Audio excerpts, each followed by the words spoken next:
Welcome to the Trophyz and Medalz podcast, where we discuss sports, fashion, music, and entertainment.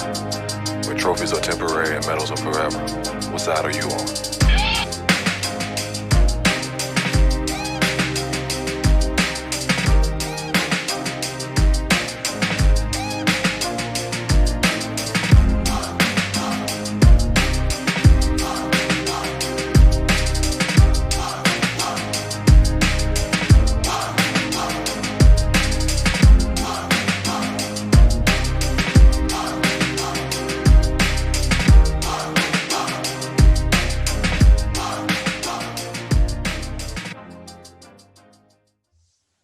Welcome back to the Trophyz and Medalz podcast. It's your boy Batman with the Ebb Tide crew.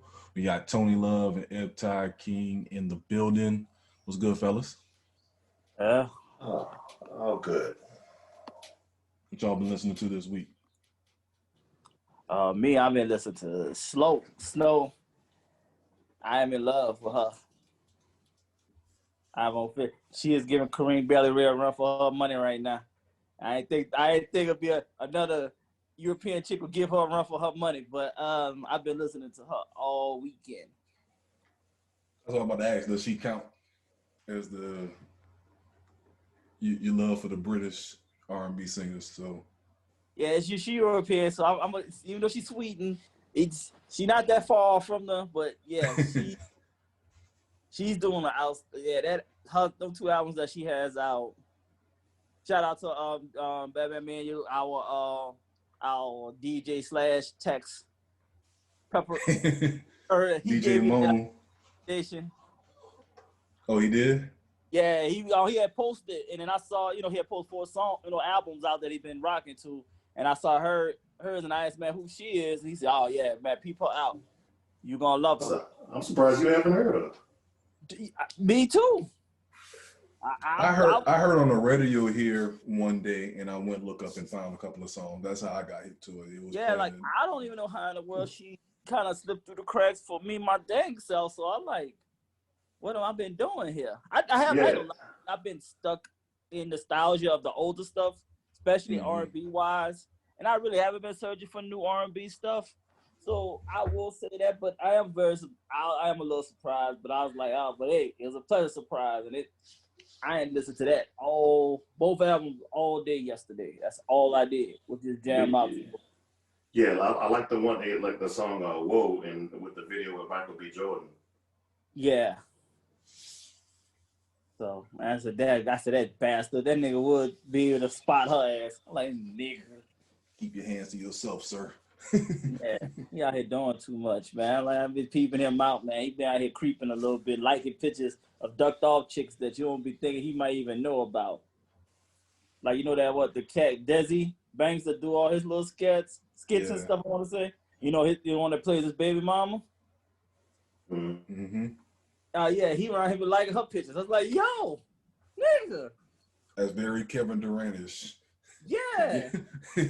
Any female pic that you probably liked on IG, I guarantee you Easy Money Sniper is going to show up. As one of the people that's also liked it. Yeah, I've been noticing that too with him lately too. So, but that's pretty much what I've been. And I've been listening to this new random songs. We're trying to make a new playlist and stuff. So I've been all over the place just listening to songs that just will catch my attention. I just put it on random shuffle of everything that's in my catalog. Stuff that I ain't maybe even really fully listen to, new songs and stuff to catch the attention. So that's all I've been doing, music wise. You got Tony Love? I was listening to the old stuff, some old stuff. Millie Jackson back in the day. You did say that, yeah. So what you was talking about when you said she was reckless or something you said the other day? She what that line she said, and I just thought it was so disrespectful. She's like, yeah, you sitting up there, your man only got 2 strokes up and down. Damn. Oh shit. Oh man. Hey, she said, how you gonna be with a man and y'all both go to the same hairdresser? Wow. And he was like, damn. Hey, people be thinking that the old school people wasn't disrespectful or wasn't wow. That's definitely not the case.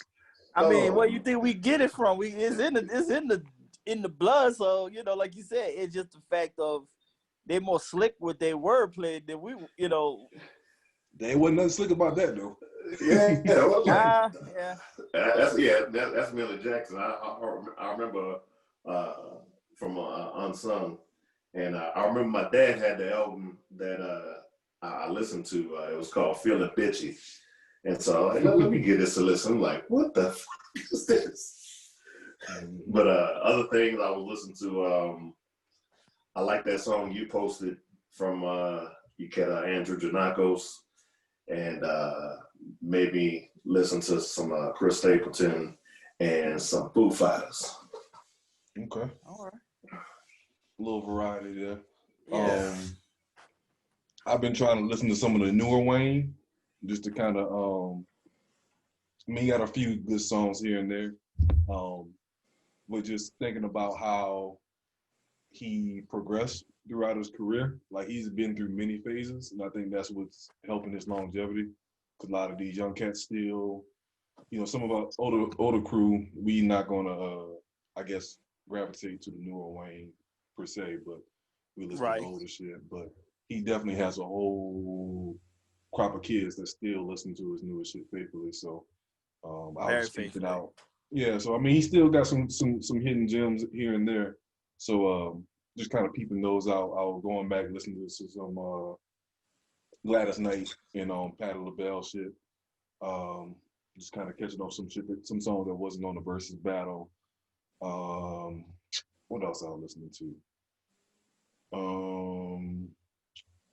Missing something. Some Dave East. Still on the Nas. But that's pretty much been it. What I've been listening to. And then there's other random shit that's playing shit on random. Seeing what Apple Music give me. But going on, got a new blog post. Tony Love, as always, coming with the gems. I love the names, dog. So for those who've been faithfully listening, Raheem Godell White has chimed in on a few episodes. She made her presence known real quick last episode. Rashida Godell is official. So she's been edging to get on the podcast, like fully on the podcast, and not just, you know, photobombing on the shit. And Saucy Alfredo. Yeah. So we definitely pull up that red flag, man. That red flag got reversed on us real quick, man. Yeah. Hey, I had to respect it. Hey, man, I wasn't expecting that one. Maybe on something. That's why I told you. Hey, that's why I told us where mine is. Where is that? I had to hide mine because I didn't want there to be no obvious red flag. It's still a red flag, but I didn't want it to be like, oh, it's just been spotted, and you can call me out ASAP on it. Now Raheem was wild and put this shit dead on the chest. Yeah, Raheem's one is not easier to hide. So it ain't no easy, it ain't at all to hide. They take the shirt off, pow, bam, all in your grill. So can't get away with that. So, But yeah, like Tony was saying, I never understood the desire to want a woman to put my name. I ain't that's not one of the goals. That ain't the life goal. Right. I ain't never. Oh yeah. I never. Yeah, you know, I did it stupidly. Put it on myself to prove my love of being the stupid. But no, but I'm just thinking about it. Like, what are dudes really out here requesting this shit? Like. Yeah. They got some out here that do requests. But then some chicks just do it on their own. But there's requests put out here in these streets. So that is marketing territory for real, though. I can't even imagine having that conversation. Yeah, like it just like, girl, won't you put my name right there on your thigh, girl? What? It sounds silly me saying it. Just yeah. My name long and shit too, so fuck. Anybody got time for all that shit? You know, that's a good call too. Your name is bad long, dude. That shit just gonna go wrap around the leg damn near. Or her ankle. If she even put on her ankle, it's gonna wrap the whole ankle. Mm-hmm. And then mess around, people the middle name with it too, you done. Nigga. That's 5 times around the fucking leg. Yeah, but at least I have thought of a tattoo to cover that up though, so I got that straight now. But I did finally. You got that real quick, huh? Let's see. You pointed out a problem and found a quick resolution. Yeah, it's you know it made me do some some real thinking and some soul searching there when she called me on. I'm like, well, maybe that's the reason why my black ass still single in these streets. It's a bad omen. Mm-hmm. So maybe if I get that removed, then hey, a miracle could happen. I might fuck around here and like somebody.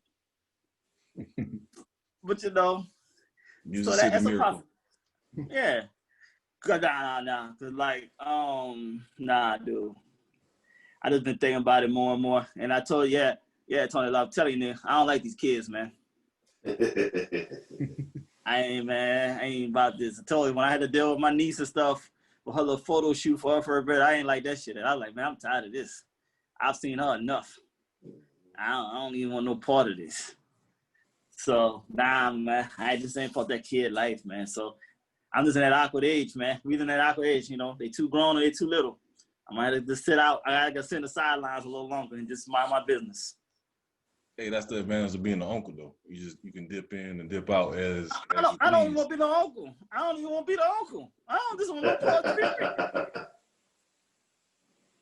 Come on, man. It took what beef? It took 42 years for me to finally be an uncle? Overrated. You was your daddy child. Damn, that is true. You see, it's so sad. Yeah. It took this long, and then both of my kids are grown too now. Ain't doing nothing for me. So so I know I'm an ass. I guess I'm a slight asshole for that, but I'll take that with a badge of honor. 'Cause at least I ain't gonna waste your time. 'Cause I ain't gonna entertain it. Be upfront with it. Yeah, I'm upfront with it. I was talking. I think it was a couple weeks ago. Talked to a little chick online and stuff, and she said she had a 6 and an 8-year-old. I said, you know what? I'm going to keep it real with you. I ain't here with time. I wish you the best, but I'm out. Damn, man. I cringed. Yeah, she said 6. She said 6, 8, and 16, and she was 39. Damn. So I'm like, I'm not knocking it, but it's like, I'm out. Nah, it just ain't for me. Like I said, if I don't like my own, I sure the hell ain't gonna like somebody else's. So you gotta keep it real with yourself, man. See, people lie to themselves too much and lie to other people. And put yourself in bad situations. Yeah, and that's how you create bad situations. Nah, I keep it a buck. And then, shit, think about it, dude. And the other thing, think about this too. It's been 12 years since my last marriage? Yeah. Sound about right. Yeah. Nigga, I ain't lived with nobody in 12 years. How the hell am I just all of a sudden live with somebody again? I think we had to live in separate places for 5 years before I can even sign up. Hey, I've heard some people do that, have they own separate places. There was a couple of my British friends that did that, Look at that. Once again, I'm connected with the British people, man. He got it. He got his house, and the wife lived down the street. Never. Wow. Yeah. And then had another cat out in Arizona. Same thing. Love my wife, man, but I need my place, I need my space, and everything. He paid 2 mortgages. Right, that's what I'm about to say. So this is how I'm thinking.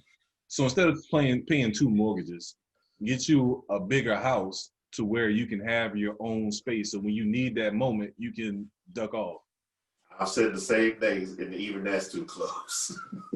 See, I can still do like you said. I could do the same in the same house. Long as I just got like a whole room to myself, I'm good. Just let me one little private sanctuary room that I can just chill out, hang out. If I want to sleep in that bed, I sleep in there, whatever. I'm good. Just so I can get comfortable again of like, actually opening up my door knowing somebody gonna be on the opposite side of that bitch, or knowing somebody gonna open my door saying I'm home, and I'm like, oh shit, somebody actually here, you know. So I'm just, it's been so long. He out here like what's that movie with Will Smith? Looking I Am Legend. Was that movie? Yeah. Like when he was surprised to see the chick, like what the fuck? Nigga, ain't nobody been here for X amount of years. Yeah, so that's just something, you know, I know that it's gonna be a hell of a progression for me. That, you know, I'm thinking about these things, especially in the midst. I said, I'm thinking about I'm open to being in a relationship, but I'm like, whoa, am I really ready though? Mm-hmm. Just because I'm open for it don't mean I'm ready. You know, especially after you know, my last infamous red flag that don't like Anita Baker. I was moving too quick, and then she disappeared, and I said, thank God, because you know what? How can I trust someone that don't like Anita Baker or Sade? Yeah, man. That's not good. See, I was about to walk into something terrible, but I got a guardian angel looking over me and made her disappear. So I got to take advantage of that and keep it moving. Yeah, she like giving you the best that I got. What the hell? I don't know. You want to? Right. The hell I look like giving you the best that I got. Yeah, the Anita Baker Sanders is real in these streets, man. I guess that's why I'm gonna be dolo for a while.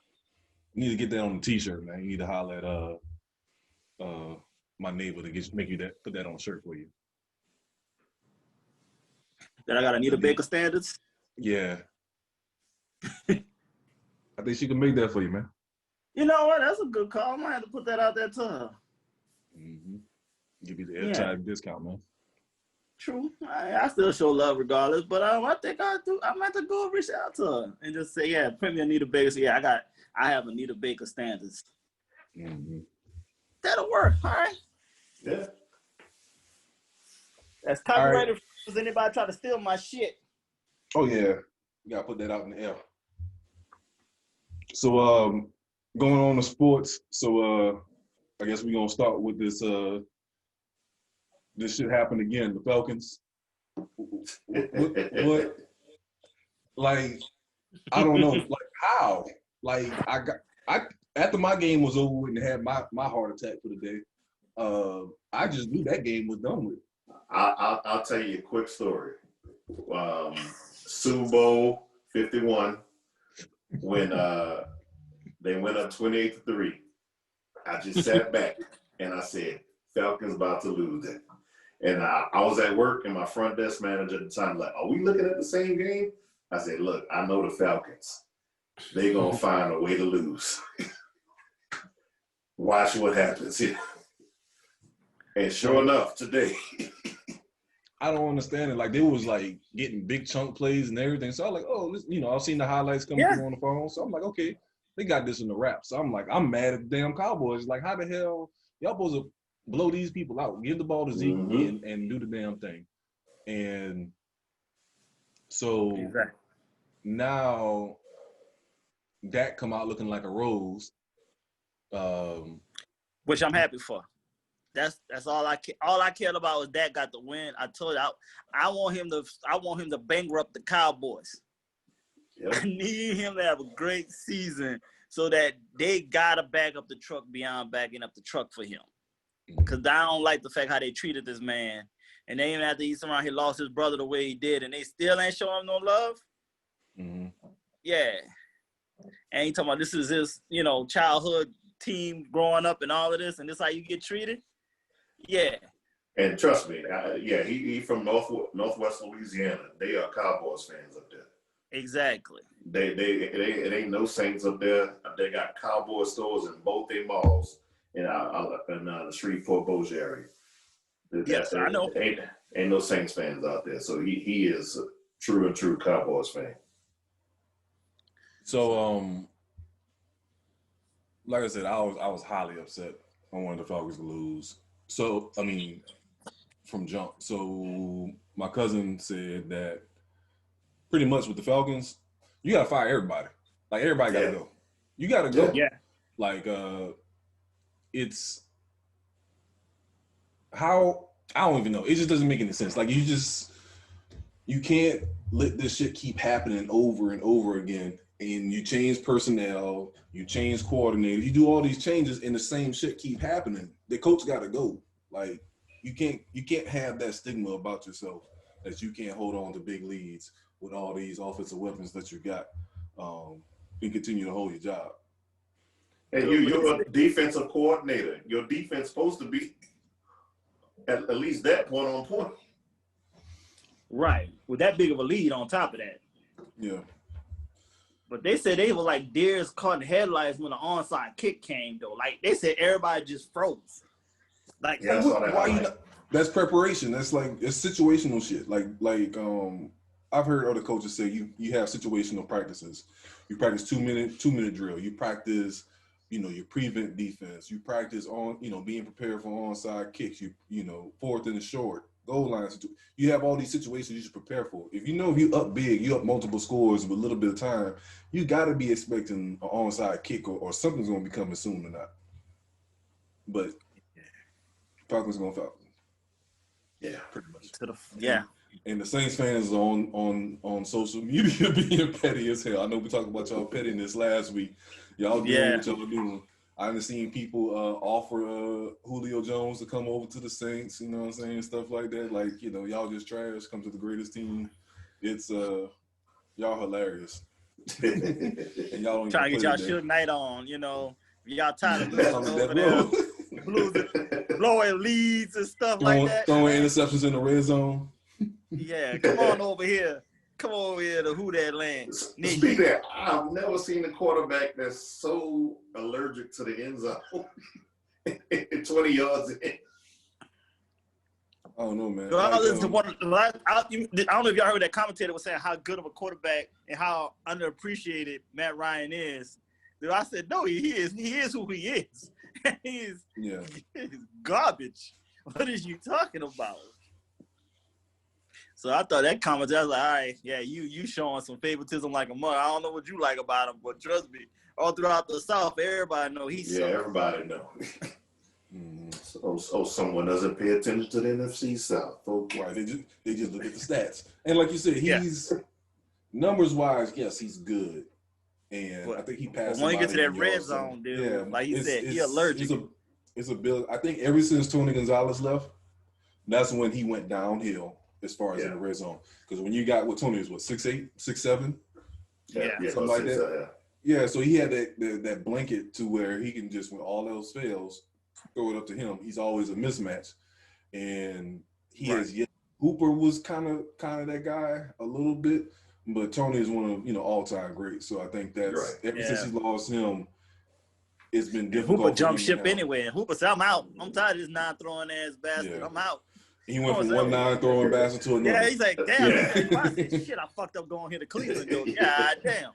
I thought the guy was gonna be something, but he really do suck. Mm-hmm. Well, but I think with Matt Ryan, like you said, numbers wise, that's where all these leagues are a victim of, going with the analysts, going with the numbers right now instead of the eye test. Mm-hmm. I don't know. I saw him in Boston College. He was okay. I seen him a lot too. Now one thing I would say, when he was in Boston College, he was more willing to run. Mm-hmm.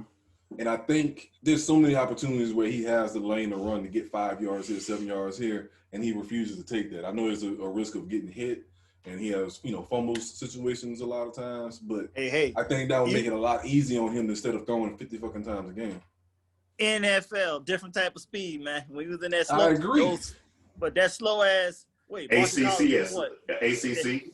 Hey, yeah, you ain't had that much speed to really somewhat, unless you with the if he played in the Florida teams, he ain't do no running. He straight get to sliding. Yeah, ACC they have fast DBs. That's about it. Not all clear. Yeah, that's about it. Right. If Clemson the only one that got fast everything. Mm-hmm. Right. So I get it, but it's just sometimes it's to take that little dink and dunk. So instead of taking a sack and potentially throwing an interception or fumbling, just tuck it in and take that run and live for the next play. That's what I'm saying. It's like you can't always just stay, I'm gonna sit in the pocket, and then make a late throw. Yeah, you get picked off. So I ain't actually. Julio can't save you all the time. And I'm not going to lie, though. The other receivers are starting to step up also. Yeah, Ridley. Got the weapons. Really looking at that guy, man. Yeah, they said 22 touchdowns in his first 31 games. That's crazy. Yeah. You know what? I just thought about the Atlanta's future replacement quarterback. He chilling in Jacksonville right now. Who? Miss you. He looked good today, but he ain't going nowhere. They're gonna keep him. Man, they trying to tank. They trying to tank, but he ain't allowing them to tank. They gonna do something to hurt, make him get hurt, because they want your boy from Clemson bad. Yeah. Yeah, Minshew looked good, man. He threw a lot of good balls, a lot of tough in the pockets. Right, he legit, man. They just don't want to show him that it just don't. I don't know. And he got good receivers too. He got some good, big receivers. They got to run. The rookie running back looked good against us today. It's just that they made some dumb penalties. Their defense is not that as good as it needs to be in the secondary. So they got potential. It ain't gonna be no time soon, but they gotta grow with him and get them some protection offensive line too. Well, yeah, and I mean, keep your core like less superstars that got talent. Keep your payroll good, and you can keep getting better players as you go along. Be able to get a couple of key free agents or something like that, rather than trying to get that so-called the face of the team quarterback. That's not always going to be a surefire thing. No, I think he's that. I mean, they said something earlier today during the game. It was like he led the league last year in deep ball percentage. So like he can sling that thing. So just trust the process. Build on him. Yeah, cool. He got the confidence. Cool. Yeah. So I hope they just give him a chance. But if they don't, Atlanta better look at him. Yeah. But all right, we'll take a quick break here and we come right back and jump back into football and go through all the other games.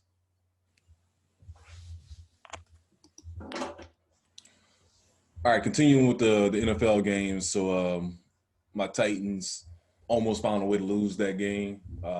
Came through. I will say Tannehill looking pretty good. Even though it's the Jags. I'm not saying that he played against top 5, top 10 defense, but he made a lot of good throws under pressure, down the field, and just basically doing what he had to do. Throw against 8-man fronts. Everybody gonna try to take Henry away from us. And he earned his check. I ain't expecting him to be no, Patrick Mahomes and be out. Y'all didn't have y'all starting quarterback neither, right? I mean wide receiver. No, no AJ Brown, no Adoree Jackson. Byard got hurt and left the game. What happened to Brown? I think he got like a hamstring or an ankle, something like that. He just missed this game. Yeah, he missed. Yeah, because he got hurt in the last game. Mm-hmm. And stuff. So I knew he was gonna be out. They'll just being cautious and set him out. So I think he'll be good going forward. But yeah, Corey Davis stepped up, made a couple of big catches. Jonnu Smith at tight end made some big plays. So that was my thing. You got to win the games you're supposed to win. So Jags, like I said, still made it too close than they had to be. We still can't cover nobody. The DBs, like I said, we're missing some DBs, but regardless, we gotta step up and stop people in coverage. So, what other games we had? Other big games. Chiefs right now trying to come back against the Chargers, down 3 with like 50 seconds left. What else? What other games we had that was good today? Outside of the Falcons. Bears won today. Oh, speaking of that, so let's jump into that. Injuries. These injuries are getting crazy, man. Like it's exactly what I was expecting to happen, and this was exactly what I was expecting to a T. So Saquon Barkley out with ACL. I saw the play, and I saw when he planted and that leg he hopped off the heat and that leg just went dead on him. I said, "Damn, out for the year." Bosa's out. I think the Niners lost like 4 people. Yeah, Niners lost a lot of people in that game. Locks got hurt with Denver with the shoulder. Yeah, he was out for the rest of the game. So yeah, so like it's like you were saying, it's kind of backfiring with the players saying, "Hey, if we don't play these preseason games, it'll cut down on injuries." But shit, the injuries are still happening. Which like you said, we knew was going to happen because you're playing out of shape and you're putting yourself in bad position exactly. sometimes. And they losing the case on trying to have shorter training camps. Mm-hmm. This is why they saying why this is important for y'all to doggone train as much as y'all should, because of just how your body reacts. You can't just snap into this. You can't just jump out here and just play. And I will say it's not like basketball where the new age of basketball, they pretty much train and work around a year. But you can do that shit in basketball because there's contact, but it's not the heaviest part of the game. You know what I'm saying? But with football, you can run like running back drills and wide receiver drills and this and that and the other, run routes, but your body got to also be used to running a route at the same time, planting and taking contact from the corner, getting jammed and stuff like that. So you got to put your body in weird angles, and if your body is not accustomed to that, then this is what happens. And since they had this long layoff and not doing, no type of real true practicing and not even just doing a little contact with the preseason games to at least get you in that mode to play also.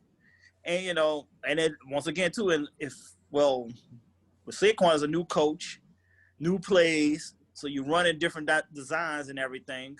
So that will happen. Yourself, maybe. Yeah, so you're trying to figure out how the best way to run this new play, especially in a running back. That's going to be just hard to do, running backs and quarterbacks. And especially if you are, you're a skill player, you need timing with your quarterback. You need that running back. Repetitions. Repetition, to work on that chemistry and to be in sync. And this is tough. Yeah, but I just knew this was gonna happen. I just saw this happening with the lack of with no preseason games at all and hardly no type of training camp. They ain't really even see each other for like they only saw each other like a month and a half, 2 months tops maybe before the season started.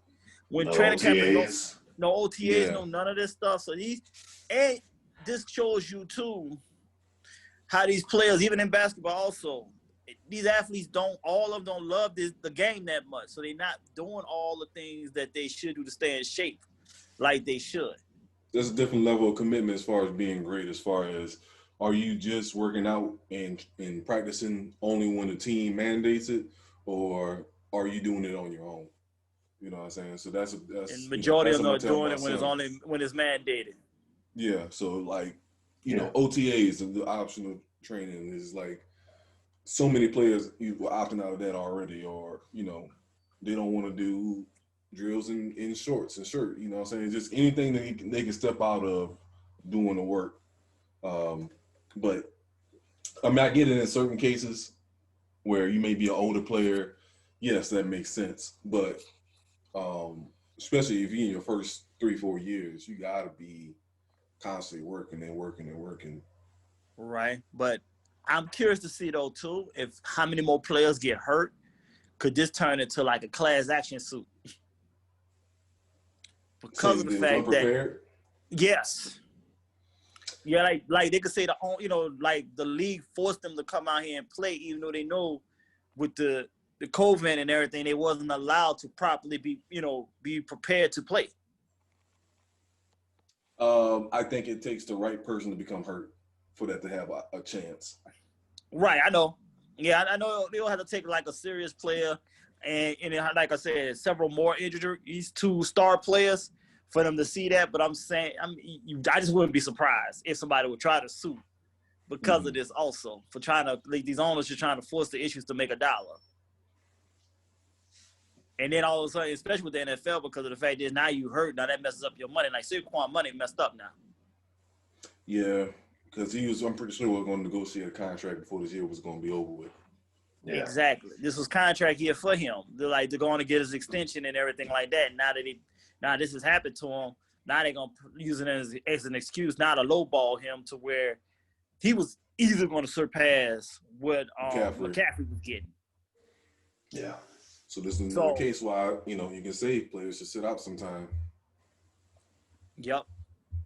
I think they're gonna redo the rookie contract scale. I think the owners may not like it, but I think they got to go back to where it used to be, where you can go longer than 5 years, maybe extend it to 7, especially with quarterbacks. So I think that ain't gonna happen. Not that length of time. Yeah, they don't want them problems. They don't want to be locked and committed to you all that time. I mean, good case in point. Your Raiders they're still recovering. Feel like from Derek Carr. He should not. No. Fat bastard. Yeah, the fat bastard. Jamarcus Russell. Jamarcus Russell. Yeah. You don't say that name around here. We don't talk like that. Yeah, fat bastard. That son of a bitch. Yeah, we ain't still. That dude, sometimes they say you picked the wrong quarterback and set you back a decade. That is true. Because you're going to try to commit to him for at least 4 years. And then in that 4 years, you got to think about either one or two things. The quarterbacks you passed up and the skill position people that you wasted in that time frame. Yep, because you got like the Bears. Receivers. Yeah. Bears a prime example. Mm-hmm. Trubisky trying to be somebody this year. He trying. Yeah, but still, you still ain't the same as having on the Sean Watson. Mahomes. Mahomes, yeah. Mahomes. It ain't gonna help. No. There's so much talent passed up, but right, clear cut, right there. And they was sitting there chilling. That dude pick one. You ain't good. You just good. You're gonna be good for the next decade. But look, they picked Trubisky of all people. So it's like, hey, saying that with us. I mean, that was just dumb of us to even pick him when he came to the combine fat and out of shape. And I'm like, what the fuck? Don't touch him. And we touched his ass, and man, I'm just glad Michael Thomas ain't playing tomorrow. That's all I can say right now. Now we got like a 40% chance. So what y'all think about the game tomorrow? So we got the Saints and the Raiders in Vegas Monday night. Raheem Godell's actually out there right now being reckless. That's why he's not out here. Be safe in the COVID streets. But so you saying what we looking at? We're looking at what? How many points the Saints putting up? I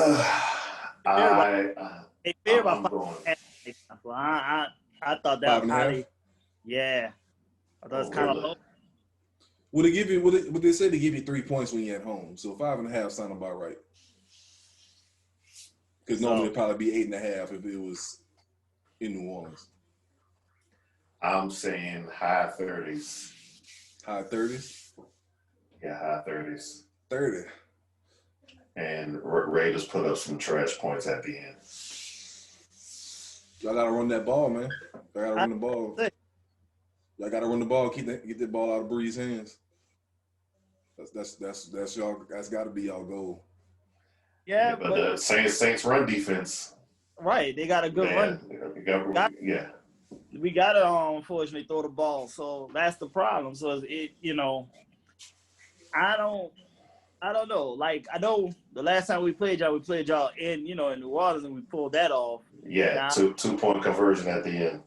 Right, so we pulled that miracle off, but then I don't like the fact that shit on Monday night and shit, and y'all like that ass on Monday night. I don't like this shit. So it's like, and then I mean, my team is we used to be known for being on Monday night a lot, so and I just feel like it's more pressure too with the new stadium, new city.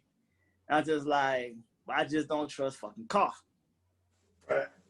That's just my problem. It definitely is a money grab because normally when you have a home opener, especially when you open the stadium, you want a game that you feel that you want to win. So this is definitely more of a money grab to say, okay, we're gonna have to bring the Saints in because we know the fan base travels well, and regardless if you can go to the game or not. And what I was thinking, like I said, and y'all, you think NFL got something against the fucking Saints? No, mother, they got something against the Raiders. Yeah, they always had it out for us. Can be both. That's legit. Could be both. Nah, we got them by then. Hey, remember they made up whole new rules. They started a whole new dynasty. That started a whole nother dynasty with another team. Tuck rule. So we changed the overtime rules. Yeah. Because Brett Favre didn't have a chance to put some points on the board. Yeah, man. So it's gonna be an interesting game. Like I said, a lot of New Orleans people out there in Vegas enjoying themselves. Wasn't gonna be me, but salute to y'all. Nah, it wasn't gonna be. I was planning to go, but then once this all popped up, I was like, I ain't no way I'm about to go out there with all of that foolishness. I said, I'm out.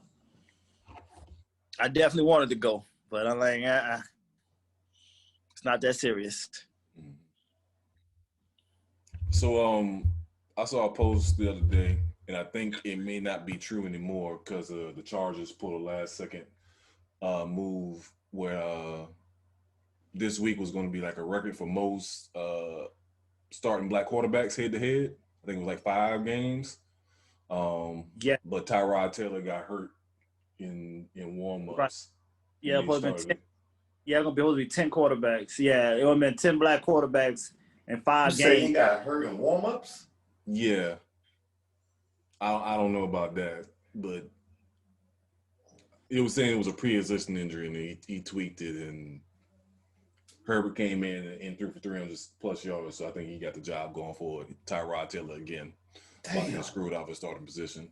But shout out to Virginia Tech. But with the league, I think majority of the top quarterbacks in the league have been black quarterbacks. So it's been a change of guards, I guess you can say. I got my Warren Moon jersey on today.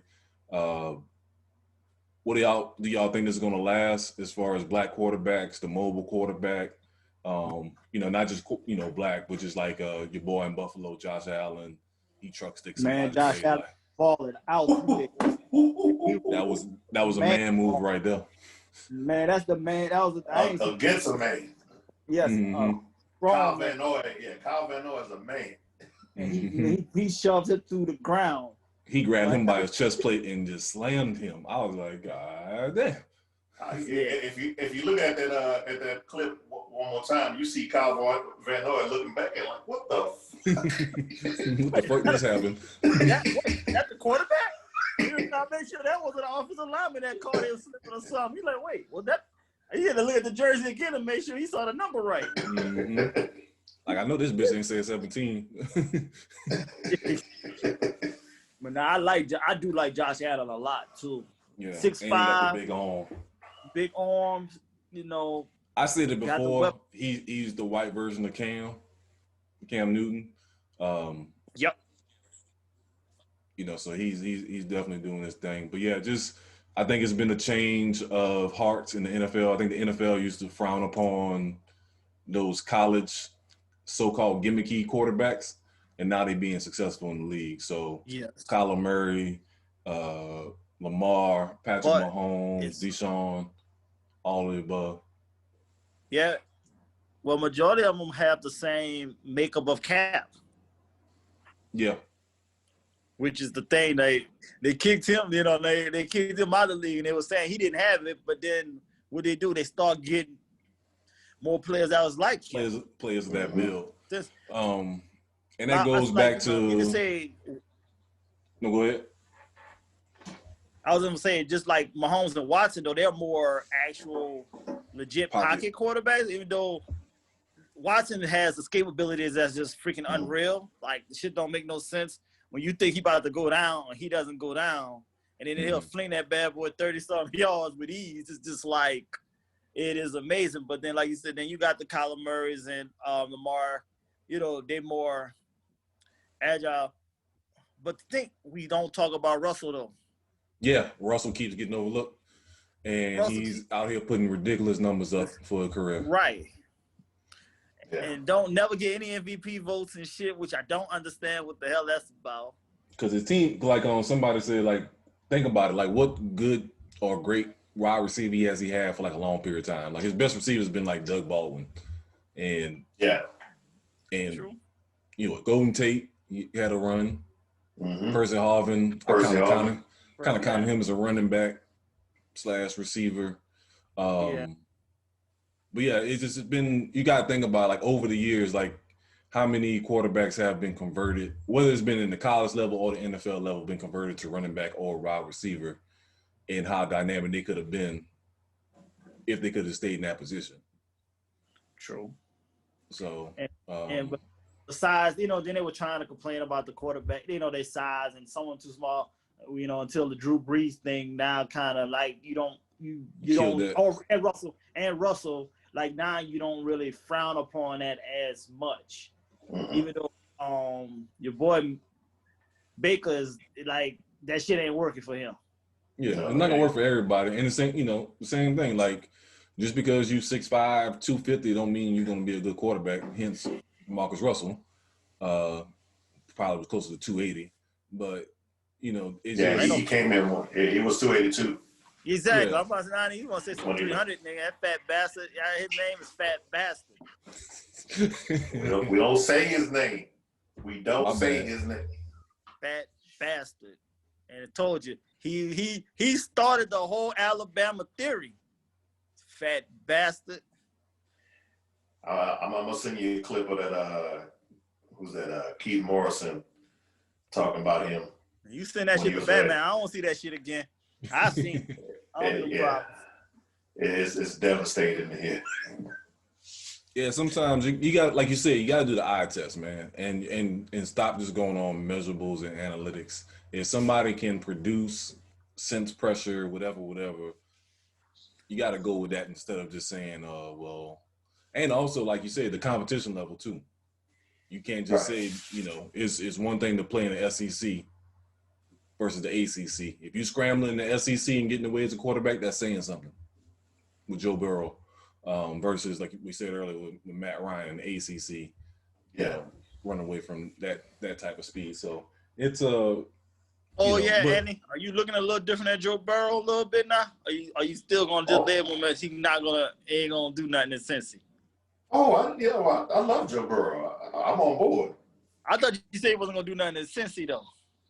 I thought his career would die in Cincy. He'll be competitive, but he ain't gonna. They ain't gonna put no winner around him. He gonna put up the numbers. He gonna put up the numbers for nothing. Carson Palmer. Carson Palmer. That's what I'm gonna say. You think he gonna try to be loyal and stay by default, or you gonna think he gonna get tired and then jump ship? No. He gonna jump ship. Well, you know what? He did leave Ohio State, so fuck it. He could say fuck Cincinnati. That's a good call. He went to a completely different area. That's a good point. He left Ohio State and went to Baton Rouge, Louisiana. He didn't go to Michigan State or go to Michigan or whatever. He didn't even go to the college his daddy coached at. He went to Baton Rouge, Louisiana. Right. A whole different culture. Yep. You know what I'm saying? And everybody always kept saying what? There was one quarterback away from winning it all. That's the knock on LSU. One quarterback away. Yeah. Okay. All right then. So all right. I thought you just was thinking he was gonna be a bust, but you just said it was just of course just being in Cincy, because he already talking reckless already, talking about this is highly unacceptable. Yeah. He already said these 2 losses. It's like, hey, I know I'm a rookie, and I know I got to go through my bumps and stuff, but still, this is unacceptable. But as a leader, you got to set the tone. Like, and you got to see who's going to follow your lead too, and who's going to accept that bullshit. He said AJ is on board. AJ already on board. He said AJ ain't faking no injuries or nothing like that. He good. He like this quarterback.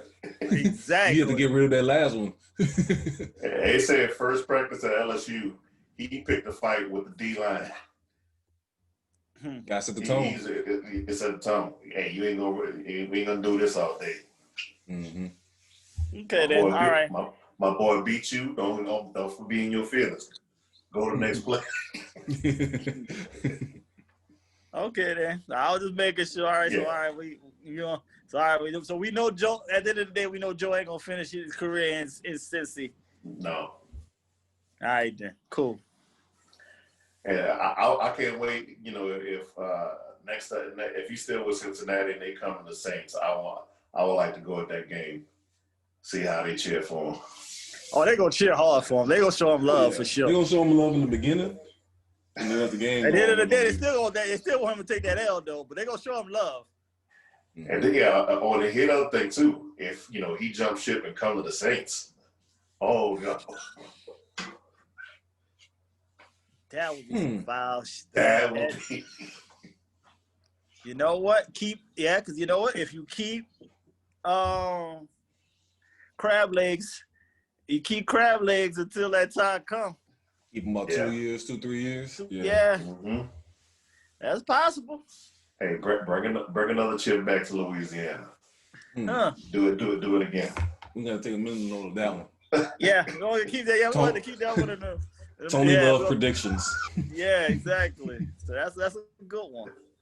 Yeah, but no, I think he'll do well in the league. Cincinnati, who Pat McAfee says who does not have an indoor facility. They do not have an indoor practice facility. In Ohio? Crazy shit. In that weather? In Ohio, man. In That's Ohio. great. No indoor practice facility. How's that humanly possible? Who gonna sign there for that shit? That way, don't get no free agents. Then that makes all the sense of the fucking world. Why they don't have no free agents? That's like having a basketball team. You still having an outdoor court you practice on. Practicing on concrete. Wow. Oh, I didn't know that. That's Tony. I Love has had no done it idea again. about that neither.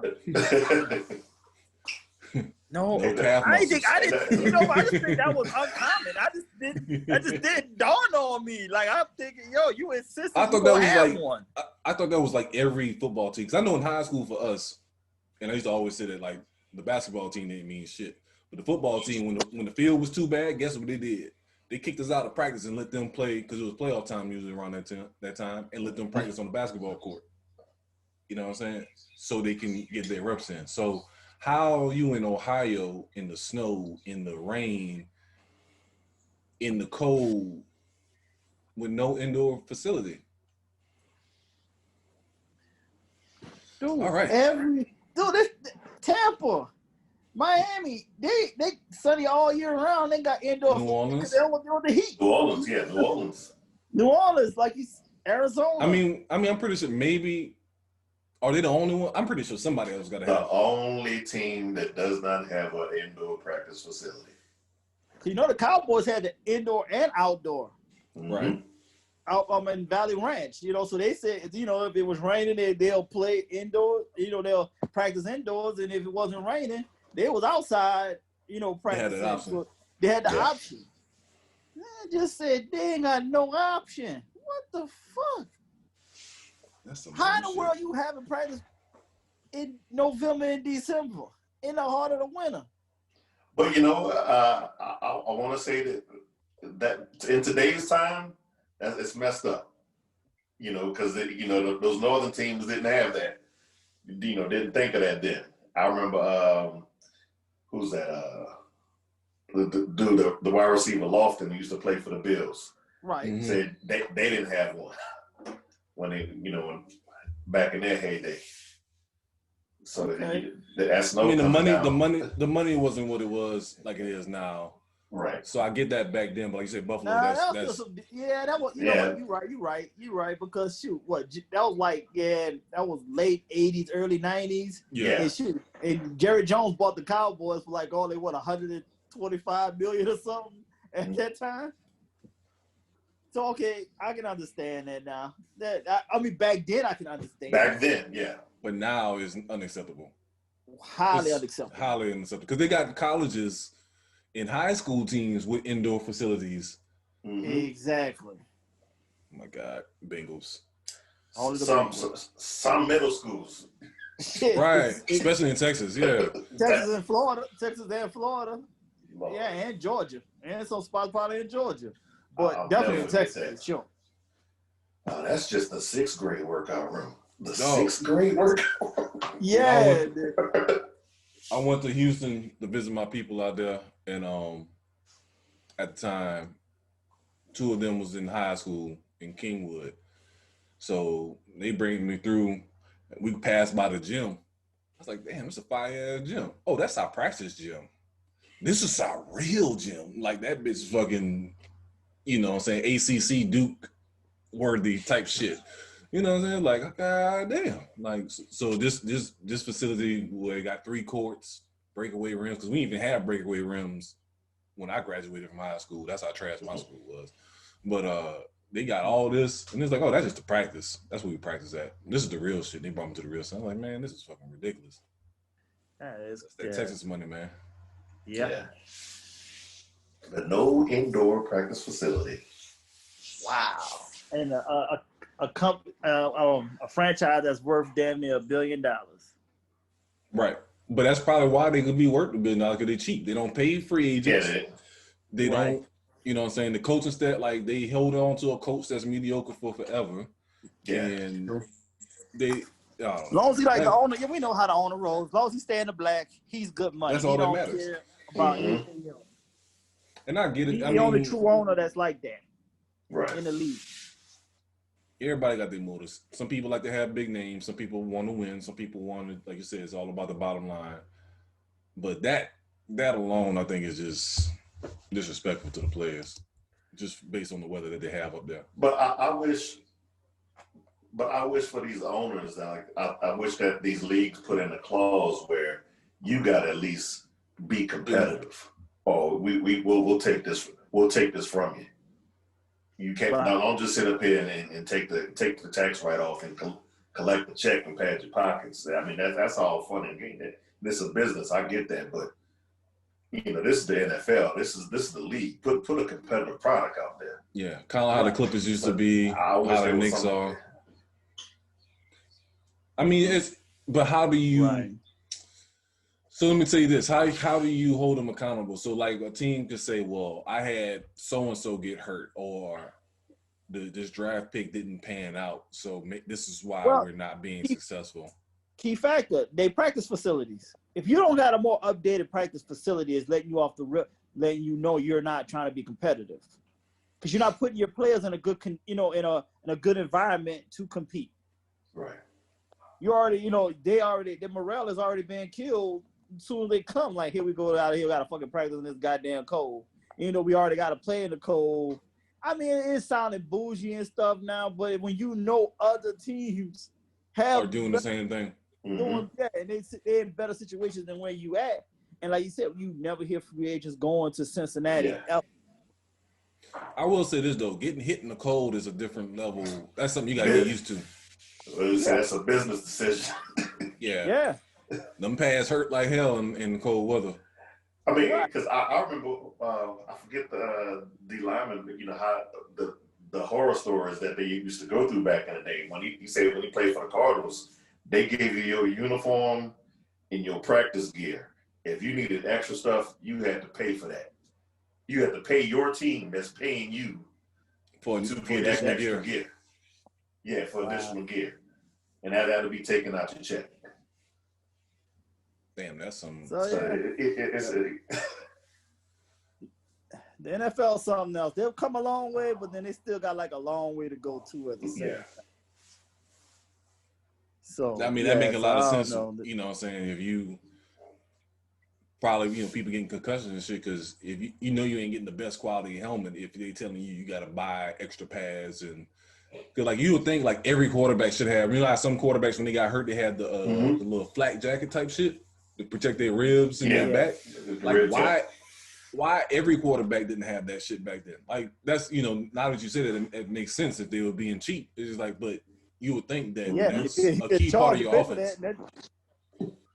That's a key part of your offense. So unless you have that type of injury, or how about you fucking prevent the injury from happening and you give them, I don't know. That's Well, yeah, I mean, a lot of stuff, like you have to pay for your own cold drink. Now, how they have the little Gatorade coolers now? You go in there, give me one, dog. Now you have to, hey, you got some change, dog, bro? Hey, give me a Mountain Dew. At your own facility. Yeah, this is why I mean, that's the change. Definitely NBA, like the Dallas Mavericks definitely changed the game with that as far as providing food and chefs and shit like that. Yeah.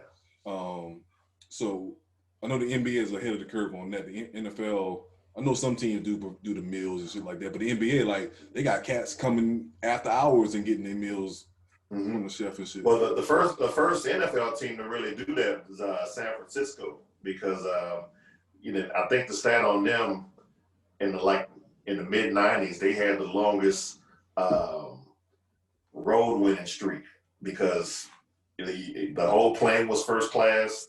They had the chef. You stayed in a good hotel. You were well rested to go handle business. Right. Yeah, man. So they were one of the ones that first stepped it up like that. It's little things like that matter. Right, And but out that new age, that was the new owners, the Bottle. Yeah, they came in there with that money, and it was just like, yo, we gonna have some fun out here. We about to live it up, and we gonna do this right. Mm-hmm. And, that was just that different. They came with that whole different energy, and like you said, that put that in, and then like you said, Jerry Jones came behind that. What other owners really started spending money after that? It wasn't too many though. Yeah. It was definitely them two for sure. It was always them two for sure. But also, I know it's more players too, so that's another thing to keep in mind. They gotta keep in mind it's a bigger roster that you have versus the NBA. NBA was 15 on the team. Yeah, it's roster. 15 now. Well, it's like 15 now. That back in the day was always 12, but it's 15 now. And the players get per diems and stuff on top of that in the NBA. Yeah, NBA. Yeah.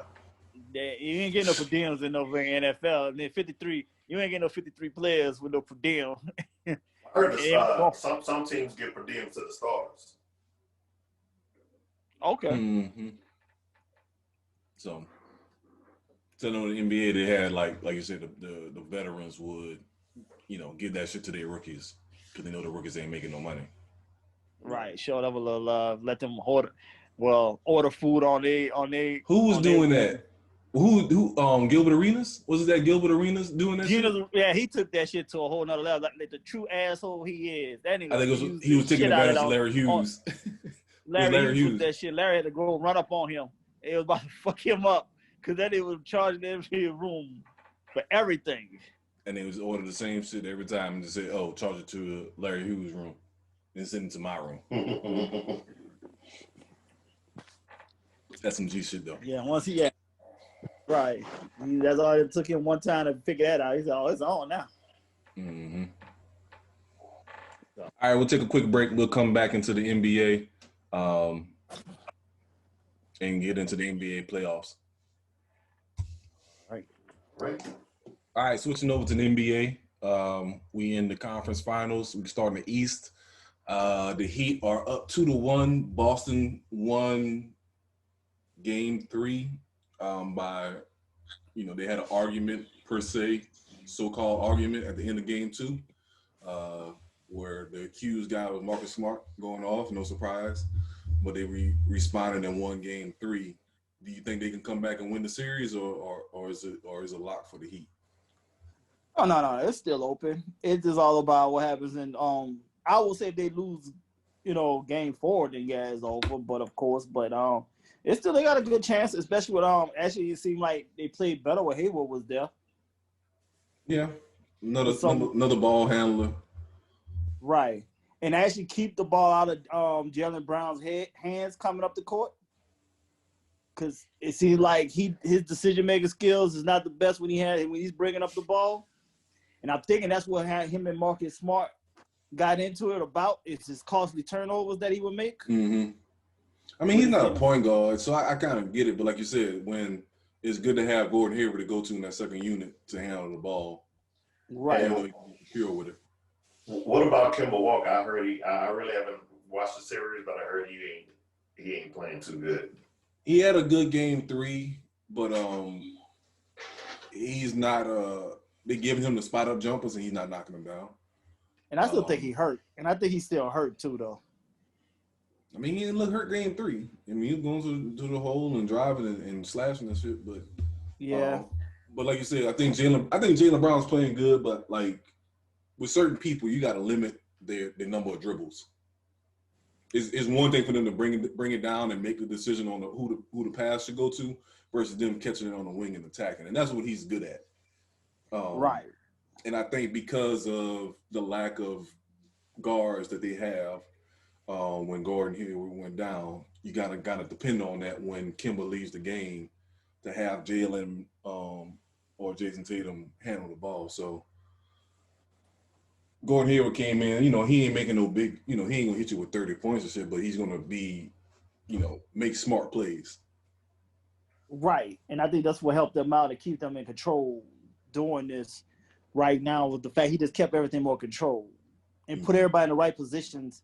He kept people in the right positions that they needed to be in, where they're not playing in a position or had to do something that they didn't have to do. Basically, Jaylen Brown are forcing the issues more than what he needed to. Yeah. But that Miami Heat playing zone was giving them troubles the first two games. So they seemed to figure it out more as far as penetrating it. But I'm pretty sure Spoelstra got another trick up his sleeve going forward. Yeah, and I'm thinking too, this matchup is not good for Butler, because like Butler is he's not doing all the damage he was doing in the previous two series. Yeah, but he's also good with that. Like, he's good with just playing defense and being scrappy. Right. But they got other people that can get buckets. Goran Dragic, Robinson, Tyler Hero, Bam. Like, they can get buckets. Jay Crowder's been shooting the three well. So, like, they got other people that can score. They just need Jimmy to be the leader. Jay Crowder, I ain't a fan of Jay Crowder. He gets on my nerves. And him and that think he can shoot shit be irking me. Everybody in the league think they can shoot. So, man, that nigga should be irking me. I'm glad when Tatum put that shit in his life, nigga wiped him up, nigga shot him. Yeah, he bullied him the hell out the way. I said, man, get your ass out the way, you overrated fake shooter. So, but like you said, I still think Miami gonna probably pull it off in the big picture. Yeah. But Boston still got a good shot, but I think they are missing just one big man. They one big man short of being more of a problem. Yeah, because the cat, what's the cat name? Robert Williams, I think his name, that came from Texas Texas State or whatever. Mm-hmm. Yeah, they thought he was going to be that guy, and he hasn't fully matured into it just yet. Not yet, yeah, exactly. They got to be patient with him. Why aren't they using Taco? Too slow. Because he's too slow. He can't guard nobody on the pick and roll. Like, once he gets caught on the perimeter, that's a wrap. That's a bucket. Yeah. But I will say this, like, if you go to zone, depending on certain matchups, I just think that, like, Bam is just too quick for Taco to be guarded. Right. He got to play against a traditional center. Like, he got to play against Joel Embiid. If they play against Embiid, then, yeah, you can get Taco minutes. But I don't know. It doesn't look like a good matchup for me. Okay. Yeah. He's not there yet. And I don't think he ever will be there. I think a lot of credit should go to both these coaches, though. Spoelstra and Stevens getting back to the finals. Yeah, that's a good point, because these are like hard hat teams. These are blue collar teams. You know what I'm saying? Right. And that's one thing about the Eastern Conference that usually prevails is that hard working physical team. And even though Boston is smaller, per se, they don't have no big men. But their wings play big and they play physical, and Marcus Smart as far as being a guard, but he's out there be guarding centers and shit. Yeah, no. He be flopping and shit, but still he be out there throwing his body in the way. So it's more of a blue collar team, kind of like the old Boston ways. Right. And I think the Heat might mess around and be a staple for a minute, because if they keep this team together. And like we talked about last time, they fuck around and sign Giannis or some shit like that. They gonna be a problem for a long period of time. And I think it'd probably be a better run than they had with LeBron. Mm-hmm. Definitely would be. Definitely gonna be a better run. I see the two places for Giannis is, if he decides to leave the Bucks, it'll be the Heat or Golden State. Yeah. Yeah. Those are the two destinations. And I see more Miami than I do see Golden State, because of the fact he want to stay in the East and, like you said, got his beach. Yeah, yep. I grew up near a beach. That's it. Mm-hmm. So, so this is a good series. I think, like you said, definitely can go 7 games. That would be great. And probably work in, when we get to the West, probably work in their favor, whoever's out in the West. But speaking of Giannis, he got his second MVP. I know one of our co-hosts had some firm words for Giannis, per se.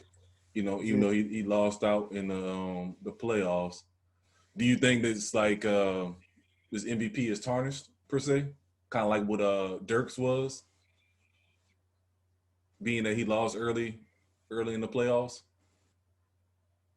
I mean, I'm gonna say this, no, because it's a regular season award. It's not a playoff.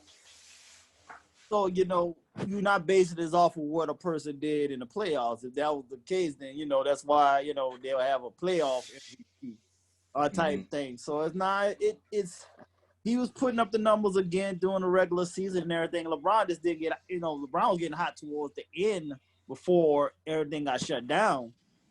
Now, he probably could have made a better run going, forward and stuff.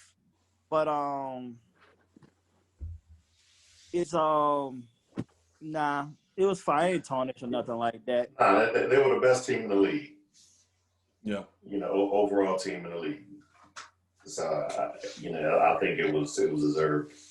I don't see it tarnished. We all with this pandemic, they threw the whole season off on them. Right, because you never know what could have happened down the stretch. Yes, you got to think about it. What if LeBron would continue to be hot, or Giannis can, they could have continued to be hot as well. So it's right. He's gonna get a lot of backlash because of the early exit. But guess what's gonna happen? 10 years from now, people gonna remember him as 2-time MVP, back-to-back MVP. So people don't say shit about Steve Nash. So they always say Steve Nash back-to-back MVP. They don't never say Steve Nash flopped into the stands when the Spurs fouled him and missed his opportunity to get to the conference finals. So, you just say that's a flop. He said it himself. That was shitty. He said it himself. He said he said he embellished on the foul. That's what he said out of his own mouth. He said it himself. That's called flop. That's a flop, man. Okay. He said it himself. I seen you the clip. He said it himself. Okay. You know what I'm saying? It looked like it clear as day. I don't know what the hell you saw. That looked like a straight. But it definitely shouldn't have suspended those cats for that game. The Suns should have won that series. Yeah. So. But yeah. So what y'all think about LeBron creating the storyline? Mad about he only got so many first place votes for MVP. Nah, yeah, I think he meant it though. I mean, of course he meant it, but don't you think that's a little? For 16 votes though. Out of 101, 16? Yeah, it wasn't that damn lopsided though, but goddamn, he could have at least got like at least 40. That was like, yeah, I can understand them feeling a little some kind of way, but I think it's voter fatigue too. Because he got what, 4? How many MVPs he got? 3 or 4? 4. He has 4. Yeah, it's 4. So voter fatigue kind of comes into play. Jordan had this issue with Karl Malone got his, but I definitely do think that him leading the league in assists says a lot. I think that's what he should have been doing his whole fucking career, but that's a different story. But exactly, he should have been doing this his whole career. He should have been averaging 11, 12 assists his whole career. Like you can see it this year. What do he average? Like 26 points per game, along with those assists. Like that should have been his game. Like when I said he went to, well, like, I don't remember. He would have if he'd had better shooters. Another, he still play with a lot of nothing at the same time. But when he went to Miami, I said this from the jump. He should have let Dwayne Wade be the scorer, and he should average a triple-double. That's what I thought when he went to Miami. I didn't expect him to be that type of scorer. I thought Dwayne Wade was going to pick up the score, and Chris Bosh. But he should have been averaging 11, 12 assists between getting Wade and Bosh buckets. Definitely with that team, now that team he definitely should have been doing the whole time he was there. He should have averaged 18, 10, and 10 at least. You know what I'm saying? With that team, and just be that full point guard like he is now. It would have been crazy. And he could have guarded point guards more so back then than he could have now. True, but then, that's where you got to put that on Riley and Spoelstra then for not, kind of hammering that more down. I mean, it's still a good decision to put him at the power forward. I'm not saying that was a horrible idea either, but I think also with Dwayne Wade, He still But could I have thought played point forward.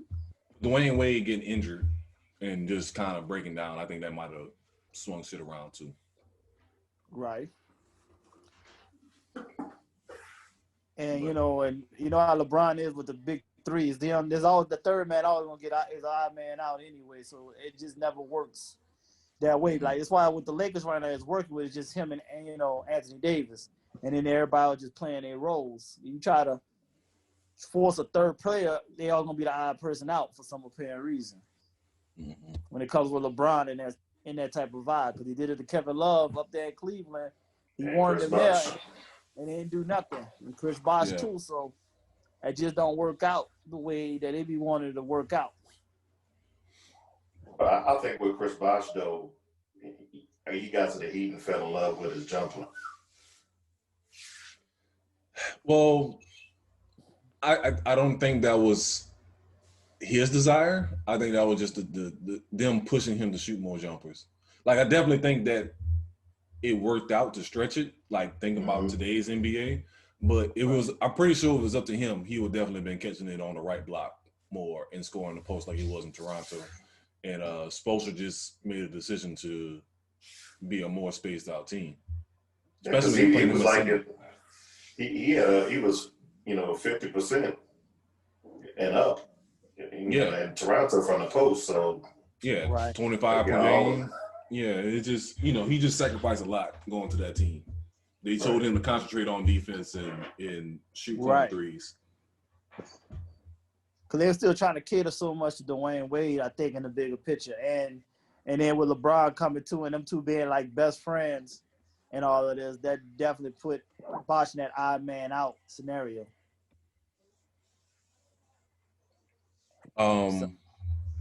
So Miami Heat, I think that will go down as, I think about it going back to like the late 90s. I think that's a great run as far as changing your talent, not just sticking with somebody for 20 years, but you go from Tim Hardaway, Alonzo Mourning phase, you go to the Dwayne Wade, Shaq phase, you go to LeBron, Dwayne Wade, Chris Bosh phase, and now Jimmy Butler. Like that's a hell of a run as far as reinventing yourself. Well, that's what Pat Riley does. He gets my respect in the bigger picture and everything. I hated him when he was with the Lakers. I thought he was overrated because the fucking Lakers. With that loaded ass team, how you not gonna be good? So it's like how can I sit here and say you did something with a team that loaded? But I think that's I think he knows that, and that's why he's putting himself in that GM position, to show that hey, I had something to do with this. I helped put these teams together too. It's not. I would say this too.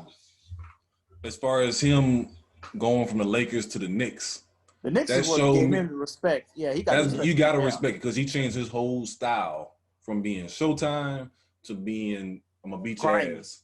Yeah, you know what I'm saying. So that said a lot that he looked at the talent that he had and said I'm gonna adjust to that versus saying this is my way and this is what it's going to be. Hence, like D'Antoni. He adjusted to the talent that he had, and the same thing he's done in Miami. Those are all different type of teams too. Yeah. All of those was different type of level type teams. So he works around what he has, and they just figure how to make it work. So I respect that. I definitely respect that. Hell, he got to the playoffs with the rookie Dwayne Wade team when he had Lamar Odom and Brian Grant playing center. So like that tells you that he can take any type of talent. Like he had Lamar Odom playing power forward / center a lot, and they made a playoff run. So that's that takes a lot. That he hasn't just depended on one type of star to carry him.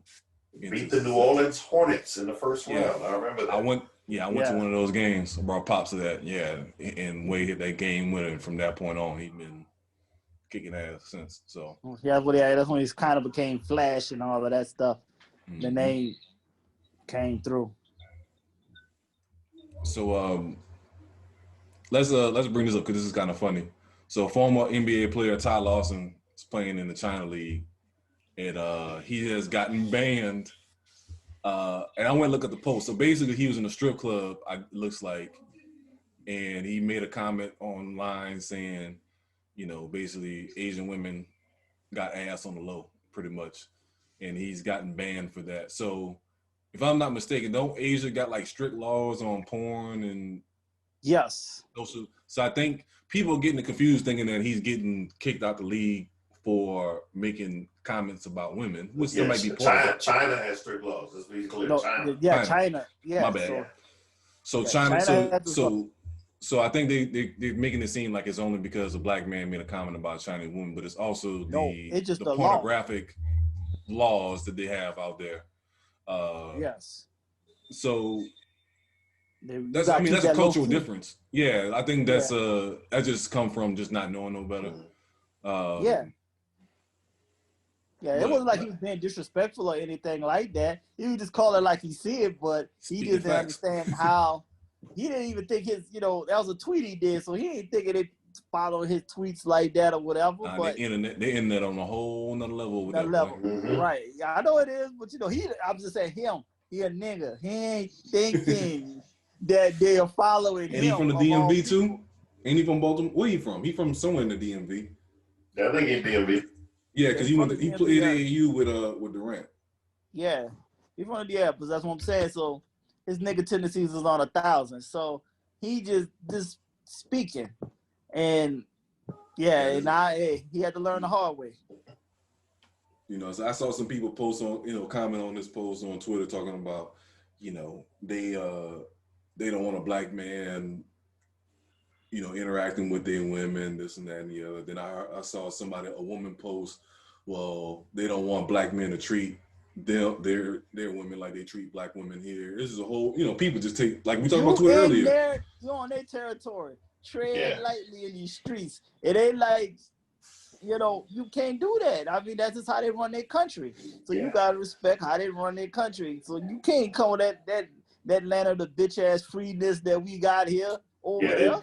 They all about getting the job done. I remember when they did the bio on Yao Ming before he came to NBA, and they had an American player. It's like, these dudes don't buy nothing extra. They don't buy the new joint that just come out. They about their sport and come back home and chill. Yeah, no nonsense. No nonsense. So yeah, so but like I said, he's a nigga. He will not pay no attention. Because you don't hear nobody else that play ball over there say anything, because they pay attention to the rules. They know how strict China is about everything. And trust me, they probably been deep. They was told, just tread lightly on things you say about anything here in China. And he just thinking like, whatever. Thought it was a game. And right. But now that you say that, didn't he get suspended in the NBA too? Didn't he? Yes. He stayed in trouble. So he was a habitual line stepper. So now that I think about it, I'm not surprised. That's what I'm saying. That's why he in China, because he couldn't act right here in the NBA.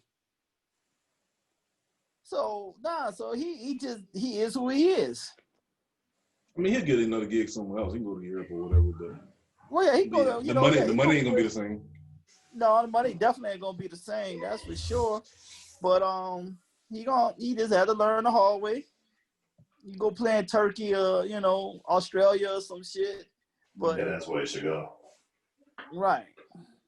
So he'll land on another team in another country, but he was just trying to do that, that Stephon Marbury transition and everything. And I bet you Marbury probably talked to him and told him chill out, and he still ain't listening. Right. Like, shut up, Dad. They'll bring you pussy, man. Shut up.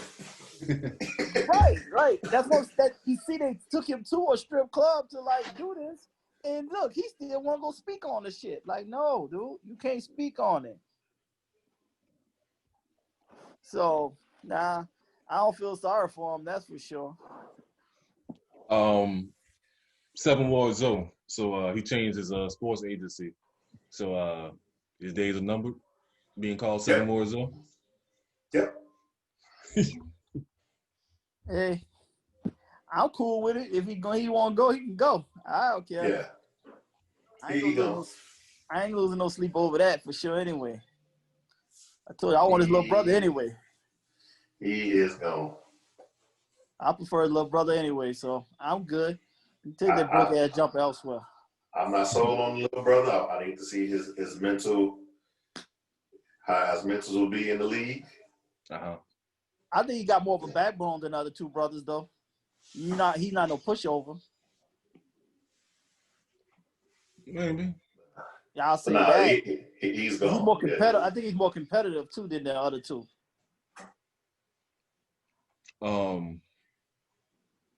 So where y'all think Zoe gonna go? You think he'll go?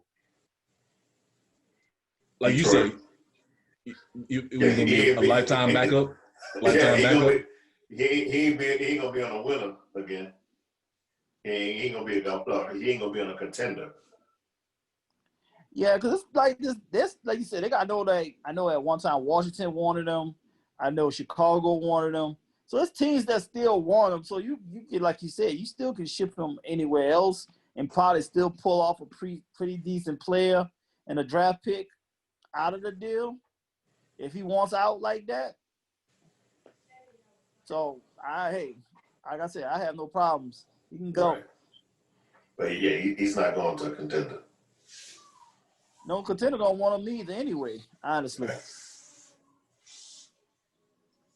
Because, he still feel like he got a name he want to try to prove and everything. So, don't let him go do his thing and prove what he needs to prove. I think the worst thing that happened to him is him being drafted that high. Oh, definitely. I didn't get the hype on him coming out of college. Hey, Daddy did his job. Daddy did his job. Advertisement. Yeah, Daddy sold him. He sold him. Ain't nobody else. I don't know. But once again, I told you, of all the sports, NBA has the worst GMs. Period. To me personally, they do the most reaching. Yeah, I think in this era they're the worst because this era they're relying more on number analysis versus eye test. Again, going back to the eye test. Mm-hmm. You know what I'm saying? It's like he has, his true field goal percentage of this and that and the other. Mm-hmm. But, like Jimmy Butler is not an analytics player. Like I think they pulled some stat the other day talking about he's the worst jump shooter in the league. But guess what he did the other day? He had a 3-pointer to send into overtime. Right. You know what I'm saying? He had game winners last year for Philly. Like he just wins. He finds a way to win. And I think that analytics don't count your will and your effort. For effort, right. Yeah. You know what I'm saying? So it should be a part of the tool, as far as what you analyze, but it shouldn't be the only thing. And I think I think you should use it for I think you use analytics on more so-called top-notch players. Mm-hmm. See how they start work, but then cats as can't do it for everybody. Drafted. Mm-hmm. Yeah, I think maybe that's where you need to use the eye test more on them because of the hustle and drive that they're gonna have. And that's why I made that comment about when we were talking about the Chiefs and Texans about they put up Dennis Schroeder points. Yeah, because I think that's the biggest example of going with the analytics. The Hawks letting Teague go to keep Schroeder because Schroeder had analytically had more points in the fourth quarter than Teague. So I think can't do analytics with somebody that has average 10, 15 minutes per game. You can't go with that because that's just a small sample size. And it's garbage points. And it's garbage points. Yeah, so that's the other problem too. You already down by 20, and so now everybody's checked out, so you're getting garbage points. Yeah, Houston Rockets. I think with D'Antoni leaving, I think they're gonna blow that team up. I mean, and they should. The only thing they can do is trade James. Yes. You can't trade Russ at this point, to me, for a legit deal because he holds so much money in his contract and he's been injured. But James is the only thing you can really move. You know what I'm saying? They gave away a bunch of draft picks. Yep. And got rid of these centers. Yeah, so you ain't got shit to offer pretty much. And he's already said he don't want Van Gundy to come back. He was there when Van Gundy was? No, I mean just Houston. Period. Just going back to Houston. There's more. Remember, Van Gundy was there for T-Mac and Yao. T-Mac and but management actually want to bring him back, but Harden don't want to play with him. Right. Because he's gonna hold him accountable. Exactly. You know, D'Antoni ain't really holding nobody accountable. So it's Right. yeah, Houston. I mean, they may run it back, but it's not gonna look the same. It ain't gonna be that because they're gonna get somebody that's a completely different mindset as far as the coach. Right. I don't know what coach he gonna think that's gonna allow him to just keep shooting that damn many threes and holding the ball that long. That's what I think is gonna happen. He's gonna get a new coach and he's not gonna like it. He's gonna demand a trade. Yeah, because D'Antoni was perfect for him. No defense. Right. High pick and rolls and no defense. Yeah, and I'll let you hold the ball all the way to the last 5 seconds then to shoot a bad shot. So, yeah, that ain't going to be, that's not going to be happening in the bigger scheme here. So, I would say it'd be a good look to trade him. Now, I don't know where the hell you would trade him. And who would give up a lot for him? Right, especially at this point in age that he's at. And you would think he would want to have somebody more open-minded because he runs out of gas every time we come to the playoffs. You know who's willing to do it? Who's that? The Knicks. His team. But I don't think that's going to work. You know what? I mean, I don't think it will. I don't think Thibodeau not going to go for that shit neither, though. No, but I will say this. Running high pick and rolls with Harden and Mitchell Robinson looks good. Like I can see potential in that as far as regular season success. Okay. But that's not gonna happen. That's not gonna happen. Wow. As far as being successful beyond that. I don't think it's the East. We'll make the playoffs with Harden in the East, but yeah, I was about to say, y'all make the playoffs now. But that would be the most horrible shit to watch on a regular basis. I wouldn't like that. So you think they give up RJ Barrett for him? Will they be willing to do that? They would have to. Yeah, you don't have to do that. It could be like Barrett, Kevin Knox, a draft pick, 2 draft picks. And a draft pick. Mm-hmm. For Harden. Yeah, and pretty much. Randle, because you got to get somebody that makes money to match the money. So yeah, Julius Randle, Barrett, Knox. And, that's that's giving up too goddamn much. You can't just. Nigga, it's the Knicks. It's the Knicks. It's the Knicks. I know that too, though. But fuck I'm not saying it makes sense, but that's what's going to happen. But that's the thing. They the ones trying to get rid of him. Fuck all that. You'll give him what they want. It's the Knicks. Yeah, I know. It's the Knicks. I'm trying to help out, man. That's all. I'm just trying to help y'all out. We the Knicks. We offered Joe Johnson $130 million. It's the Knicks. This is what we do. This is what we do. I got you. I know, man. Penny Hardaway, Steve Francis. How many other people past their prime we traded for or signed? Stephon Marbury. Stoudemire. Tyson Chandler. Well, no, Tyson Chandler had a nice run. He was Defensive Player of the Year. Yeah. You at least got 2 more years for Hakeem Noah. Derrick Rose. The list goes on and on. God damn, nigga. I ain't even trying to. Okay, my bad, man. Tracy McGrady. Allen Houston got a $100 million deal paid past his prime. Mm-hmm. Wasn't that right? With no kneecaps. Damn. Okay, man. I got you. All right, we're gonna take a break. My bad. Damn Knicks slander. Yeah. Yeah. We'll be right back, man. Walk it off. Walk it off. Exactly. Walk it off, man. All right. Woo, that got deep. All right, I want to jump into a serious topic. So, what's his name? Maria Taylor. She got some. What's your boy named Doug? I ain't gonna pronounce his last name. Gottlieb. Whatever his name is. Yeah, Doug. He was criticizing her and questioning her. Yeah. So, questioning why she has a vote on All-NBA, et cetera, et cetera. So, I know women in sports have been getting a lot of flack. I know Jamel Hill got a lot of flack. A lot of ladies that's in the NFL that do sideline reporting, they get a lot of flack. But it's amazing to me that how stupid some people can be. These sideline reporters be 6'2", 6'3", pretty women, nicely shaped. So obviously they had to play some type of sport along in their life. You know what I'm saying? So like, I just don't understand how men are getting outraged that, you know, there's women doing reporting and such, like they don't have sport backgrounds. You know what I'm saying? So basically, he was just thinking he's thinking he's trying to compare them to the average woman, and I don't think they are in most cases.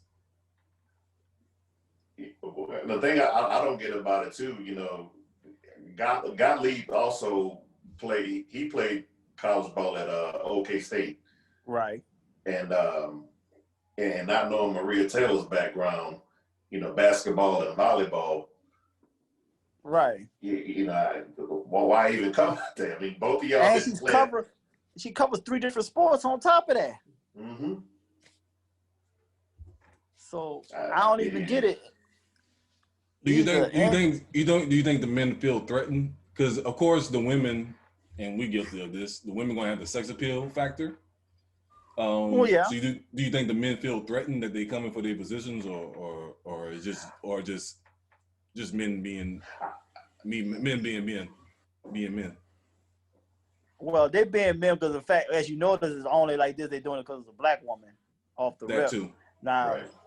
you know, it ain't about any of the other, you know, women. We don't. Okay, this is not me trying to take a shot, but what's your girl, the heavyset one that does NBA, and she does the WNBA also. She does for the Lakers. I know what you're talking about. Yeah. She does the Lakers. I can't remember her name, but she be on a jump a lot. Right, yeah, she be on the jump from time. She like this. There's a heavyset white chick. You know, ain't see no heavyset black chick doing it. Yeah. Right.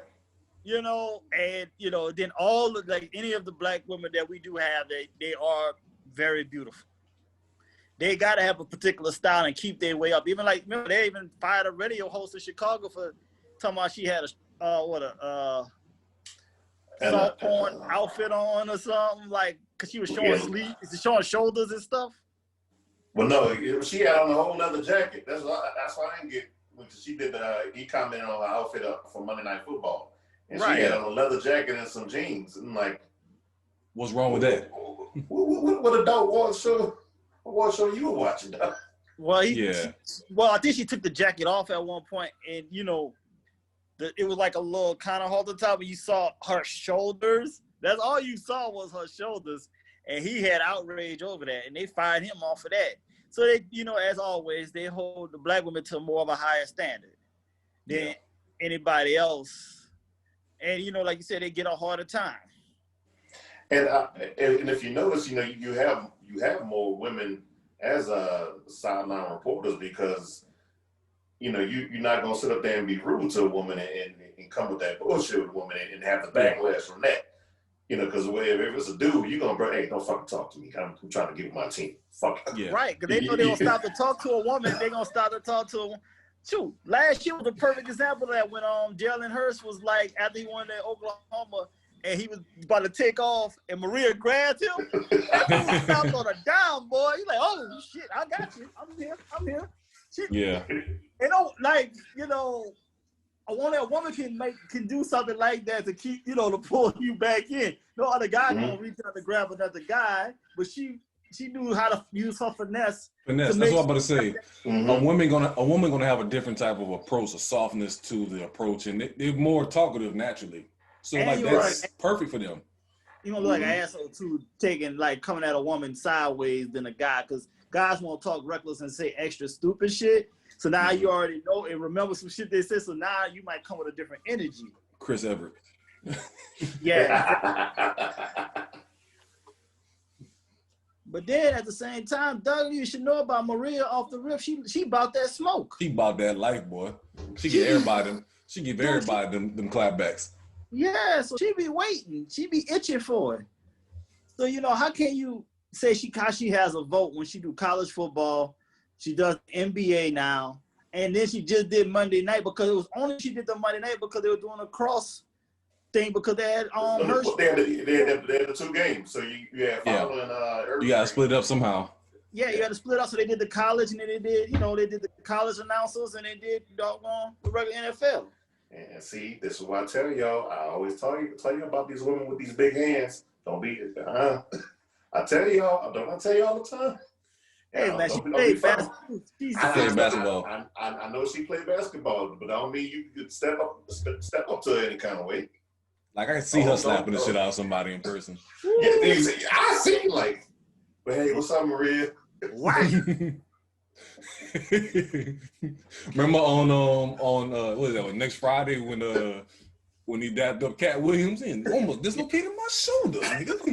yeah, he yanked him off. Yeah, Damon yanked him all the way in. He was like, God damn. Oh my God.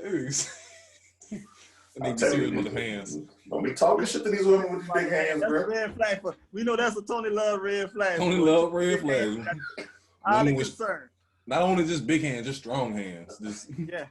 Well, I can understand strong hands, but damn, shoot, that's funny though. He be that's one of the first that he be noticing, boy. You notice them hands in a hot second. Get them strong hands away from me.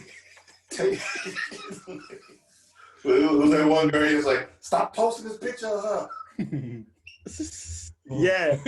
Oh yeah, even that other chick with me and Bad, we all be posting the one that was from Charlotte. I didn't even get disgusted when we post her. Yeah. Take her down. Yeah, she didn't slap somebody before. I see it. I can see. I can hear it from here. I can see it in her eyes. Oh man. So, yeah, Maria Taylor she be going, and it's not only that she clap back on people, she clap back on air. She don't go on Twitter. She don't go on IG. She be on the air and voice her opinion. I love that about her. Exactly. So, but Doug Gottlieb, I mean, ever since he went over there to Fox anyway, he been on that bitch assness anyway. I don't fuck with him anyway, so I'm not really a fan of any. Even wasn't he on ESPN first, right? Mm-hmm. Yeah. I never really followed him anyway, so I mean that's but that just goes with, like I said, I just think some of the older men in the industry, they feel threatened to me. Yeah. Because they used to have their own ready. Yeah, but he's also of that age of, like, he comes from that era of you got your radio show in a small city and you the man and nobody can question you. You know what I'm saying? Because there's no other outlet to get information. Like what I say is bond and nobody's there to question it, versus now, every information is out there. And I think that when you make a dumbass comment, it can be easily checked. And my thing is, why does it matter to you that she didn't vote for AD? Right. Do you work for AD? Right. That's another thing. Like, why are you such on AD jockstrap like that? Like, right. I don't know. These cats just be on some other shit. Yeah. As I say that the wrong people are voting on these things. The wrong people are. So like with baseball, like you said, like when it comes to media voting for Hall of Fame and shit like that, it's too emotionally invested on that shit. I just don't understand. Well, as far as the Hall of Fame goes, I don't see why the media gets to vote on it. In baseball, their criteria is the worst. You have to have 75% of the vote to get in. Right. And yeah, which is crazy. But that's a high percentage, boy. Yeah, that's at this point. But can you change it at this point? Because then if you change it, you're gonna have a bunch of people in the past saying, "Well, if you would have had it at this percentage back then, I would have been in." You know what I'm saying? So that backlash, it's like you fucking dug that hole, so you gotta fucking eat it. You know what I'm saying? You pretty much asked out at this particular point. You can't change it because then people gonna be, even though it's older, it's gonna be relatives saying my daddy could have been a Hall of Famer. Yeah, like some people that had 72%, and now and that was the highest they could ever get, and ever since it goes lower and lower, because you got newer people coming, and like you said, now you drop it down to like what? If you say, okay, we'll drop it to 70%, they're like, oh damn, he wouldn't have made it 10 years ago because he missed it at 72 back then, but never got anything higher than that since. And ain't in baseball you can only be on the ballot so many times before completely? Yeah, that's football. Well, no, yeah, it's baseball too. Yeah, that's brilliant. You can only be on the ballot X number of times. I don't know what the number it is, but after that particular point, that's a wrap. You can't be. I think it's like 10 or 12 times. You know what I'm saying? Which to me, I kind of feel that's kind of high. Yeah. Because Larry Walker, I think this was like his last year of eligibility. Yeah, and I feel he should have been a Hall of Famer before. Like I'm not that, that was one of the people in baseball. Oh, He was a guy that was the casual fan wouldn't appreciate. But if he was into baseball at that particular time, like he was just a fucking dog. Yeah. Right. You know what I'm saying? To come from the Rockies wasn't in the league that long at that particular time when he was in his heyday. No. It was just getting started. Yeah, so 92. Like, yeah. So like he carried that team and put up crazy numbers. Mm-hmm. And they should have gave him, just off the strength of that, just carrying that franchise for all of those, all that time in them years, and still was putting up still great numbers. Y'all should just have allowed him to be in it just off of that.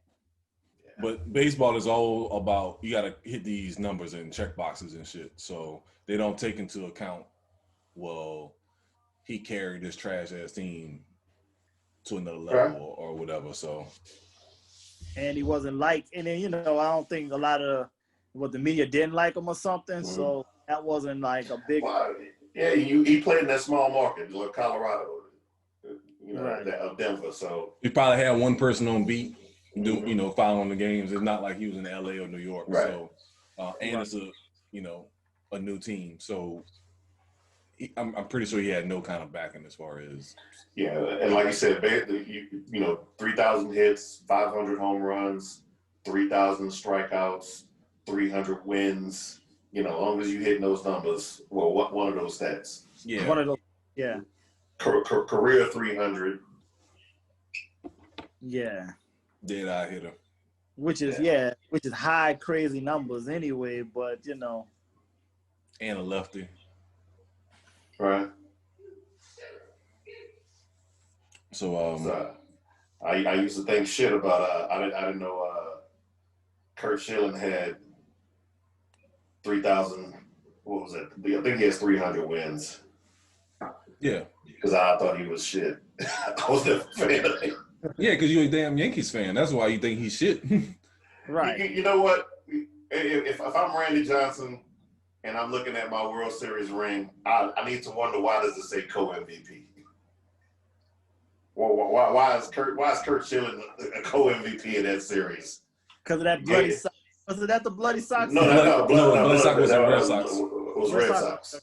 Yeah, but I kind of feel like that series, I know it was a long time ago, but I felt like I think he had 2 good games that series.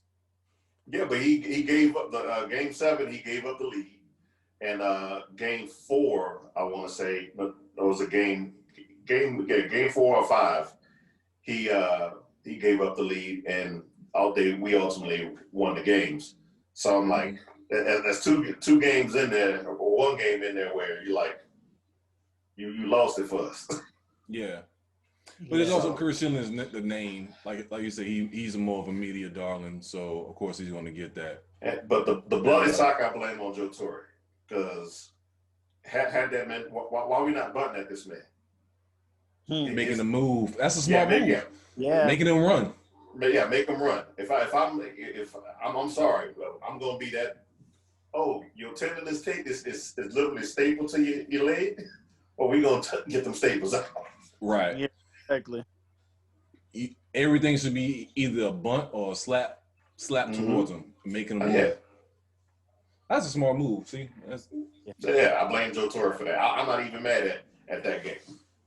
Gotcha. We deserved it. I'm sitting there. So we just not going blunt. I see blood coming from this. we just not going bunt at him. We that classy, huh? We're gonna be fair at this point. Right, this is for all the gusto. For everything, yeah. And we're going to play, we trying to play unwritten rules and stuff like that, really. More in sports, what y'all think about Deion Sanders being the head coach at Jackson State? It's going to be interesting. Yeah, interesting. That's all I can say. Wait a minute, you think he's going to sign his son? No, his son going to school in Florida. I think so. Florida International? Yeah, Florida. Yeah, that's where he's going to. Yeah, he's already committed to go to Florida International. He committed. This You is don't think true. Now I know I said the keyword committed, so he can't Come on. change his mind. You No don't doubt. think it got to be daddy ball time? It got to be. It got to be.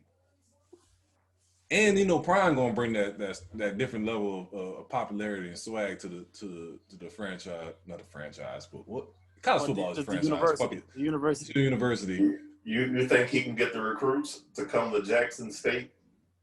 No, he gonna. All right, I'm gonna put it like this. Yeah, I say he can. Actually, he can because he know a lot of. And this is a long term thing. How many players you think that's at an ACC school or SEC school that had a limited number of snaps? You got prime time Deion Sanders coming to you saying, "Hey, I can make you a starter day one." Hey, you know what? I have seen that. I remember being at LSU and grabbing coaches. Exactly. Being there. So, yeah. Exactly. Like, all right, yes, you can go to this team and say, hey, I was a part of, you get the ring at LSU and all that and the other. But some players going to take more pride in going to a lesser team and producing. You know what I'm saying? So, like, I think, and then you got a Hall of Fame. Like, everybody loves Deion Sanders. I don't care who you And is. he got so much of the connection to the NFL, so Exactly. you gonna feel like you got a better shot of getting into the league. You're gonna put up numbers, and you're gonna Deion get that love. It's like, you know what? You can go work out for this team because I used to play with this guy, and it's little. And that's how the NBA works. Like the NBA is all about connections too. So and the NFL per se, but like this is gonna be another level where you can have a smaller college team coach have that direct line to the NFL. Like I think to me, I think it's a big deal, and there's going to be a lot of players he's going to change their lives due to his connections if they act right, of course. But Jackson State though, that's the yeah. I mean that's. Well, but he got to be playing the long. He got to be playing. To me, he got to be playing the long game. Yeah, that's what I think. Dude, what's that? Where Ole Miss? Dude, look where Ole Miss at. You got them in the cats going to Ole Miss. Mm-hmm. And you can start convincing. Actually, too, you can actually start convincing people to invest money into Jackson based State on his name alone.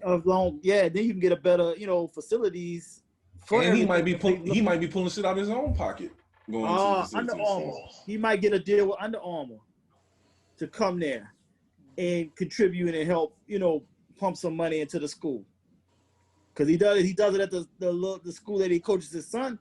Under Armour takes care of all their uniforms and everything like that. So now if he does it, he might convince Under Armour to do the same for there.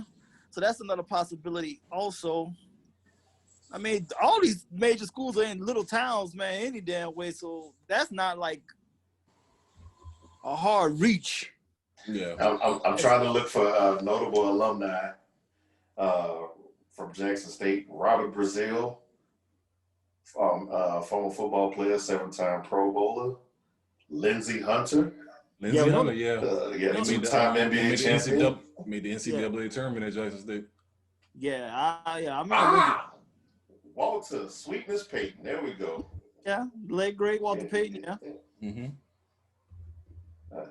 My girl went here. Cassandra Wilson, jazz singer. Oh, Sarah jazz singer. I know what you're talking about. Yeah. Okay. See, look at you. Check out that Love Jones soundtrack. Yeah. A little sleep on that. She put a little sleep on that. So yeah, but I mean, change your opinion on Jackson State. I think it's a long game. You can't think he's gonna come in 2 years and make a big change. But if he's really committing to coaching, say 10 years later, like Doug Williams did, I think he can change everything. Yeah, it's just so crazy they doing it. Like he just built this big massive house out in Canton, Texas, and now you just about to leave this bad boy to go now to Jackson, Mississippi, and now damn well that boy got a private jet. Going out there with him. Nah, he might lose his woman over this. Nah, she ain't going. I mean, damn well he got a private jet. He gonna be flying back and forth and shit. Nah, Deion cheap, man. Deion be doing that private jet shit. That nigga cheap. Yeah. He tight with that money. He tight. He be ranking his kids about who gonna get the bigger trust funds and shit. Like Deion won't be playing. He said, I remember we said about his daughter one time. She said, okay, so you was the second one to call me. So all right, you move up in the rankings now. You went from 5 to 3rd now. You know, like just off the strength of that. Nah, I don't know if he gonna be shelling no money like that. He's mad cheap. So it's gonna be interesting to see how this gonna go though. But I mean, good luck if he does go though. Yeah. So they might gonna give him complete power too to do whatever the hell he want to do. Also, I mean, they got no choice but to. Yeah. With a name like that, like he coming to you, like that's what I want to know. Like, how did that conversation happen? Like, did Jackson State just got the balls to go out to him, or did he go search them out? You know what I'm saying? Like, he probably knows some people at Jackson State. It got to be somebody that he know or something. It got to be some type of connection one way or another. Yeah. Because I'm looking at Robert Brazile. He was just elected to the Hall of Fame in 2018. So I'm wondering if that's one connection there to make that program something. Yeah. So I mean, there was something I'm about to say and clearly forgot now. But so we shall see. It's definitely gonna be interesting. So wrapping up, Tony Love, what have we learned this episode? I think we felt like we learned a lot today. I just had a few things. A bad rookie QB will set you back a decade. And we learned that don't mention, we don't say certain names. The name we refer to is this fat bastard. We all know who we're talking about. The Knicks will take Harden off of Houston's hands. I see it happen, and hey, just leave the Knicks alone for now, for a minute, okay? Just the Titans are going good for you, man. You got a good thing. Try, you know what? You might like soccer. Do the EPL. I mean, I'm on my Liverpool Reds. They handle business. We got some big signings. Just don't let the Nets get you down like this, man. Let the hurt go.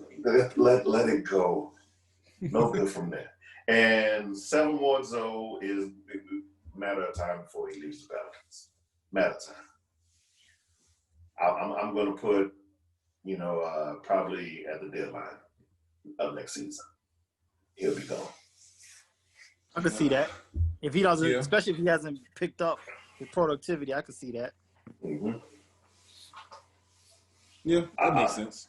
I can see whatever coach they're gonna bring in is like, so when we getting rid of Zoe. Oh, wait a minute. I heard people talking about D'Antoni signing with the Pelicans. What y'all feel about that? Hell no. No. Hell fucking no. No. Those fucking problems. No. We just got rid of one coach that was about that type of whack ass offense. No. I don't want that shit. Like I said in the chat, he needs to retire.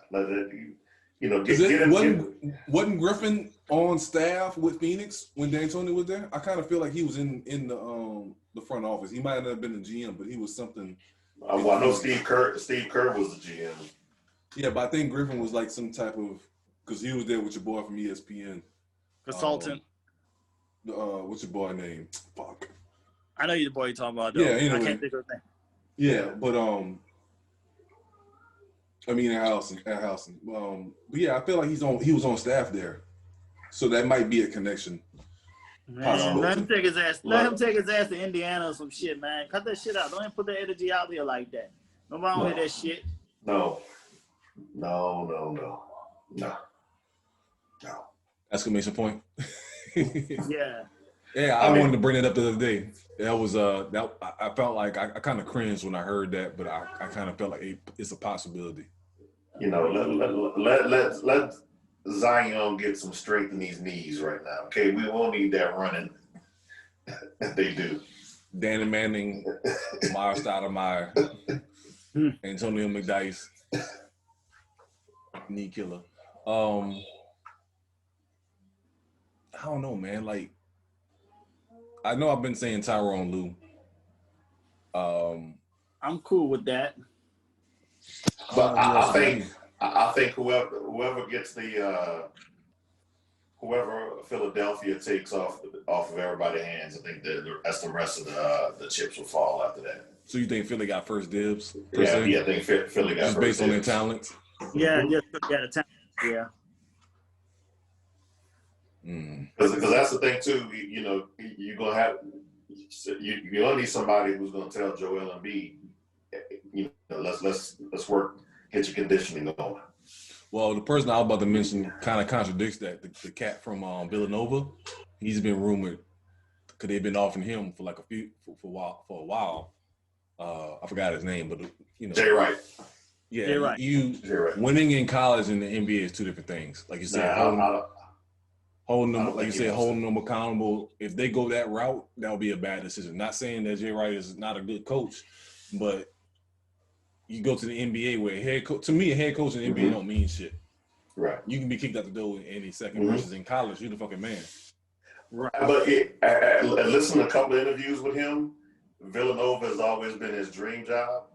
He's, a Philadelphia guy through and through. He has season tickets to the Eagles. I don't think he's trying to get that up. He lives in the state property. No. Right. I think he's in a good place now. Mm-hmm. And if you're a college coach, I don't even know why you go pro. Exactly. I don't get it either. Yeah. I don't get it either. Not like it's so many people that have done that and it just doesn't work out. Mm-hmm. And it's, to me, the college game is so much around the coach versus the NBA is a players league / GM league. So I don't know why. Like you said, it's an ambition thing. Especially, the other part about it is, and we kind of seen that reversing that lately. If you played the NBA, then yeah, you may have the desire to be a head coach. But I've seen a lot of NBA players are now stepping back to college and being happy. Patrick Ewing, Penny, Mike Miller on his staff, Rod Strickland being on staff with I want to say Duke or Kentucky. There's a lot of people Kentucky, yeah. So like it's more stability. Versus the NBA is like after 2 or 3 years, you probably be out the door on average. Right. 1 year, saying a lot of times. So I don't know. It's college, they gotta listen to you. You control everything. And there's no cap or salary cap where you can't sign this person that you want because you can't afford them. Fuck that. If I want him and I can talk him into it, I got him. Right. And the thing with Jay Wright too, with how he has his program, he doesn't even go after the blue chips like talking about it. Exactly. He wants players that's going to be there for a couple of years. Yep, and he can develop and he can build a culture with them. Right. Yeah, exactly. So yeah, that's a good point. Like I said, Philly's talent is going to be the first to grab a coach and then go from there. Right. Right. King, what you got in closing? All right. We know that Maria Taylor is about that action, but Tony Love is hot scared of her. I'm not scared, man. I respect them hands. Hey, I look like in heels. She probably eye to eye with you, man. Oh, big taller. Taller, flat. Yeah, she's 6'2" without heels. I think she's 6'2" without heels on. Yeah, without heels. Yeah. Oh Jesus. So, yeah, man. I'm afraid when she take the heels off. Your arms are too short to box with God. Yeah, that's when I get scared. Help me. What's that? I respect hands. I ain't scared of hands. I respect hands. Okay then. All right, I got a new international love now of my life. I'm falling in love with Snow by the second. I'm probably gonna go back listening to her once we get off this podcast. Fat bastard is real. He ain't shit. Y'all ain't gonna be shit. You over there fat and not only probably looking truly like fat bastard. So who cares? He done it. You know how when he bad when John Lucas don't want to fuck with you because he was trying to help him get his life back together. John Lucas helped crackheads, homeless people. So that's letting you know exactly. That's why I said he ain't shit. That's why Alabama people are labeled for life. Ty Luke was like, "Oh, you different? Fuck this. Oh man. You can't be helped." Oh my God. And last but not least, I would like to give a proper thank you to Rashida / Goodell. I meant to say that correctly there. I want to appreciate her for motivating me for finding a new tattoo to around here to get this red flag out of my life and everything. She helped me show some growth in these streets, so I appreciate that, Rashida Goodell. Dare we say we found a Thai King whisperer? Thai King whisperer. Oh my.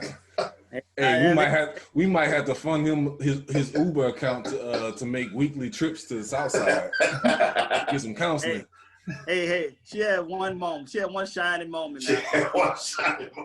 Now. Don't get beside ourselves here now. Let's relax. Hey, I told you, man, she made me look back to realize it, and all of the chicks I've dated in my life ain't shit. Because ain't none of them ever questioned me or said to get rid of this shit. So it let me know. It makes me question a lot of those helpers of their true heart of what they had. So I might have did the right thing of kicking them all to the fucking curb now. So that's true.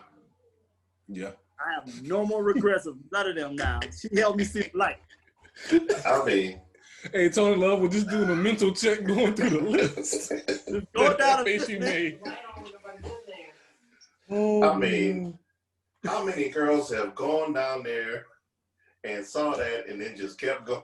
Kept going with no question. Not acknowledging or nothing, man. Shit about it. So all of them. So you know what? It kind of helped me see the bigger picture. And like she, that was a profound moment for me yesterday when she put that out. I was like, oh shit, that shit marinated on my head for a second. Hey, they sized up the hell out of their tattoo. Excuse me. Keep going. Like that shit wasn't a problem. Like they said, fuck it. That shit don't matter at all. I don't give a damn about you or that goddamn tattoo. So I said, all right, nah. Exactly. So, oh my God.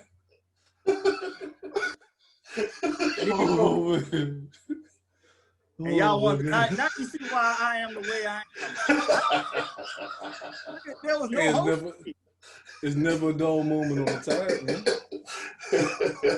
You know what I'm saying? It was no, man. Now you see why the method of my madness, man. It's the method to my madness. I felt this. I couldn't have articulated it right now, but that was. Hey, sometimes it takes somebody from the outside to make you look inward. You know. Yeah, first of all, why would I talk to any of y'all niggas about a tattoo on my fucking die? That's just so much of a pause beyond. I ain't even. Hey, for real, before last week, I didn't know you had that shit. Exactly. Why would I have this conversation with any of y'all to say I got this shit on me? Oh that's nothing you share with guys. No, that's definitely man code.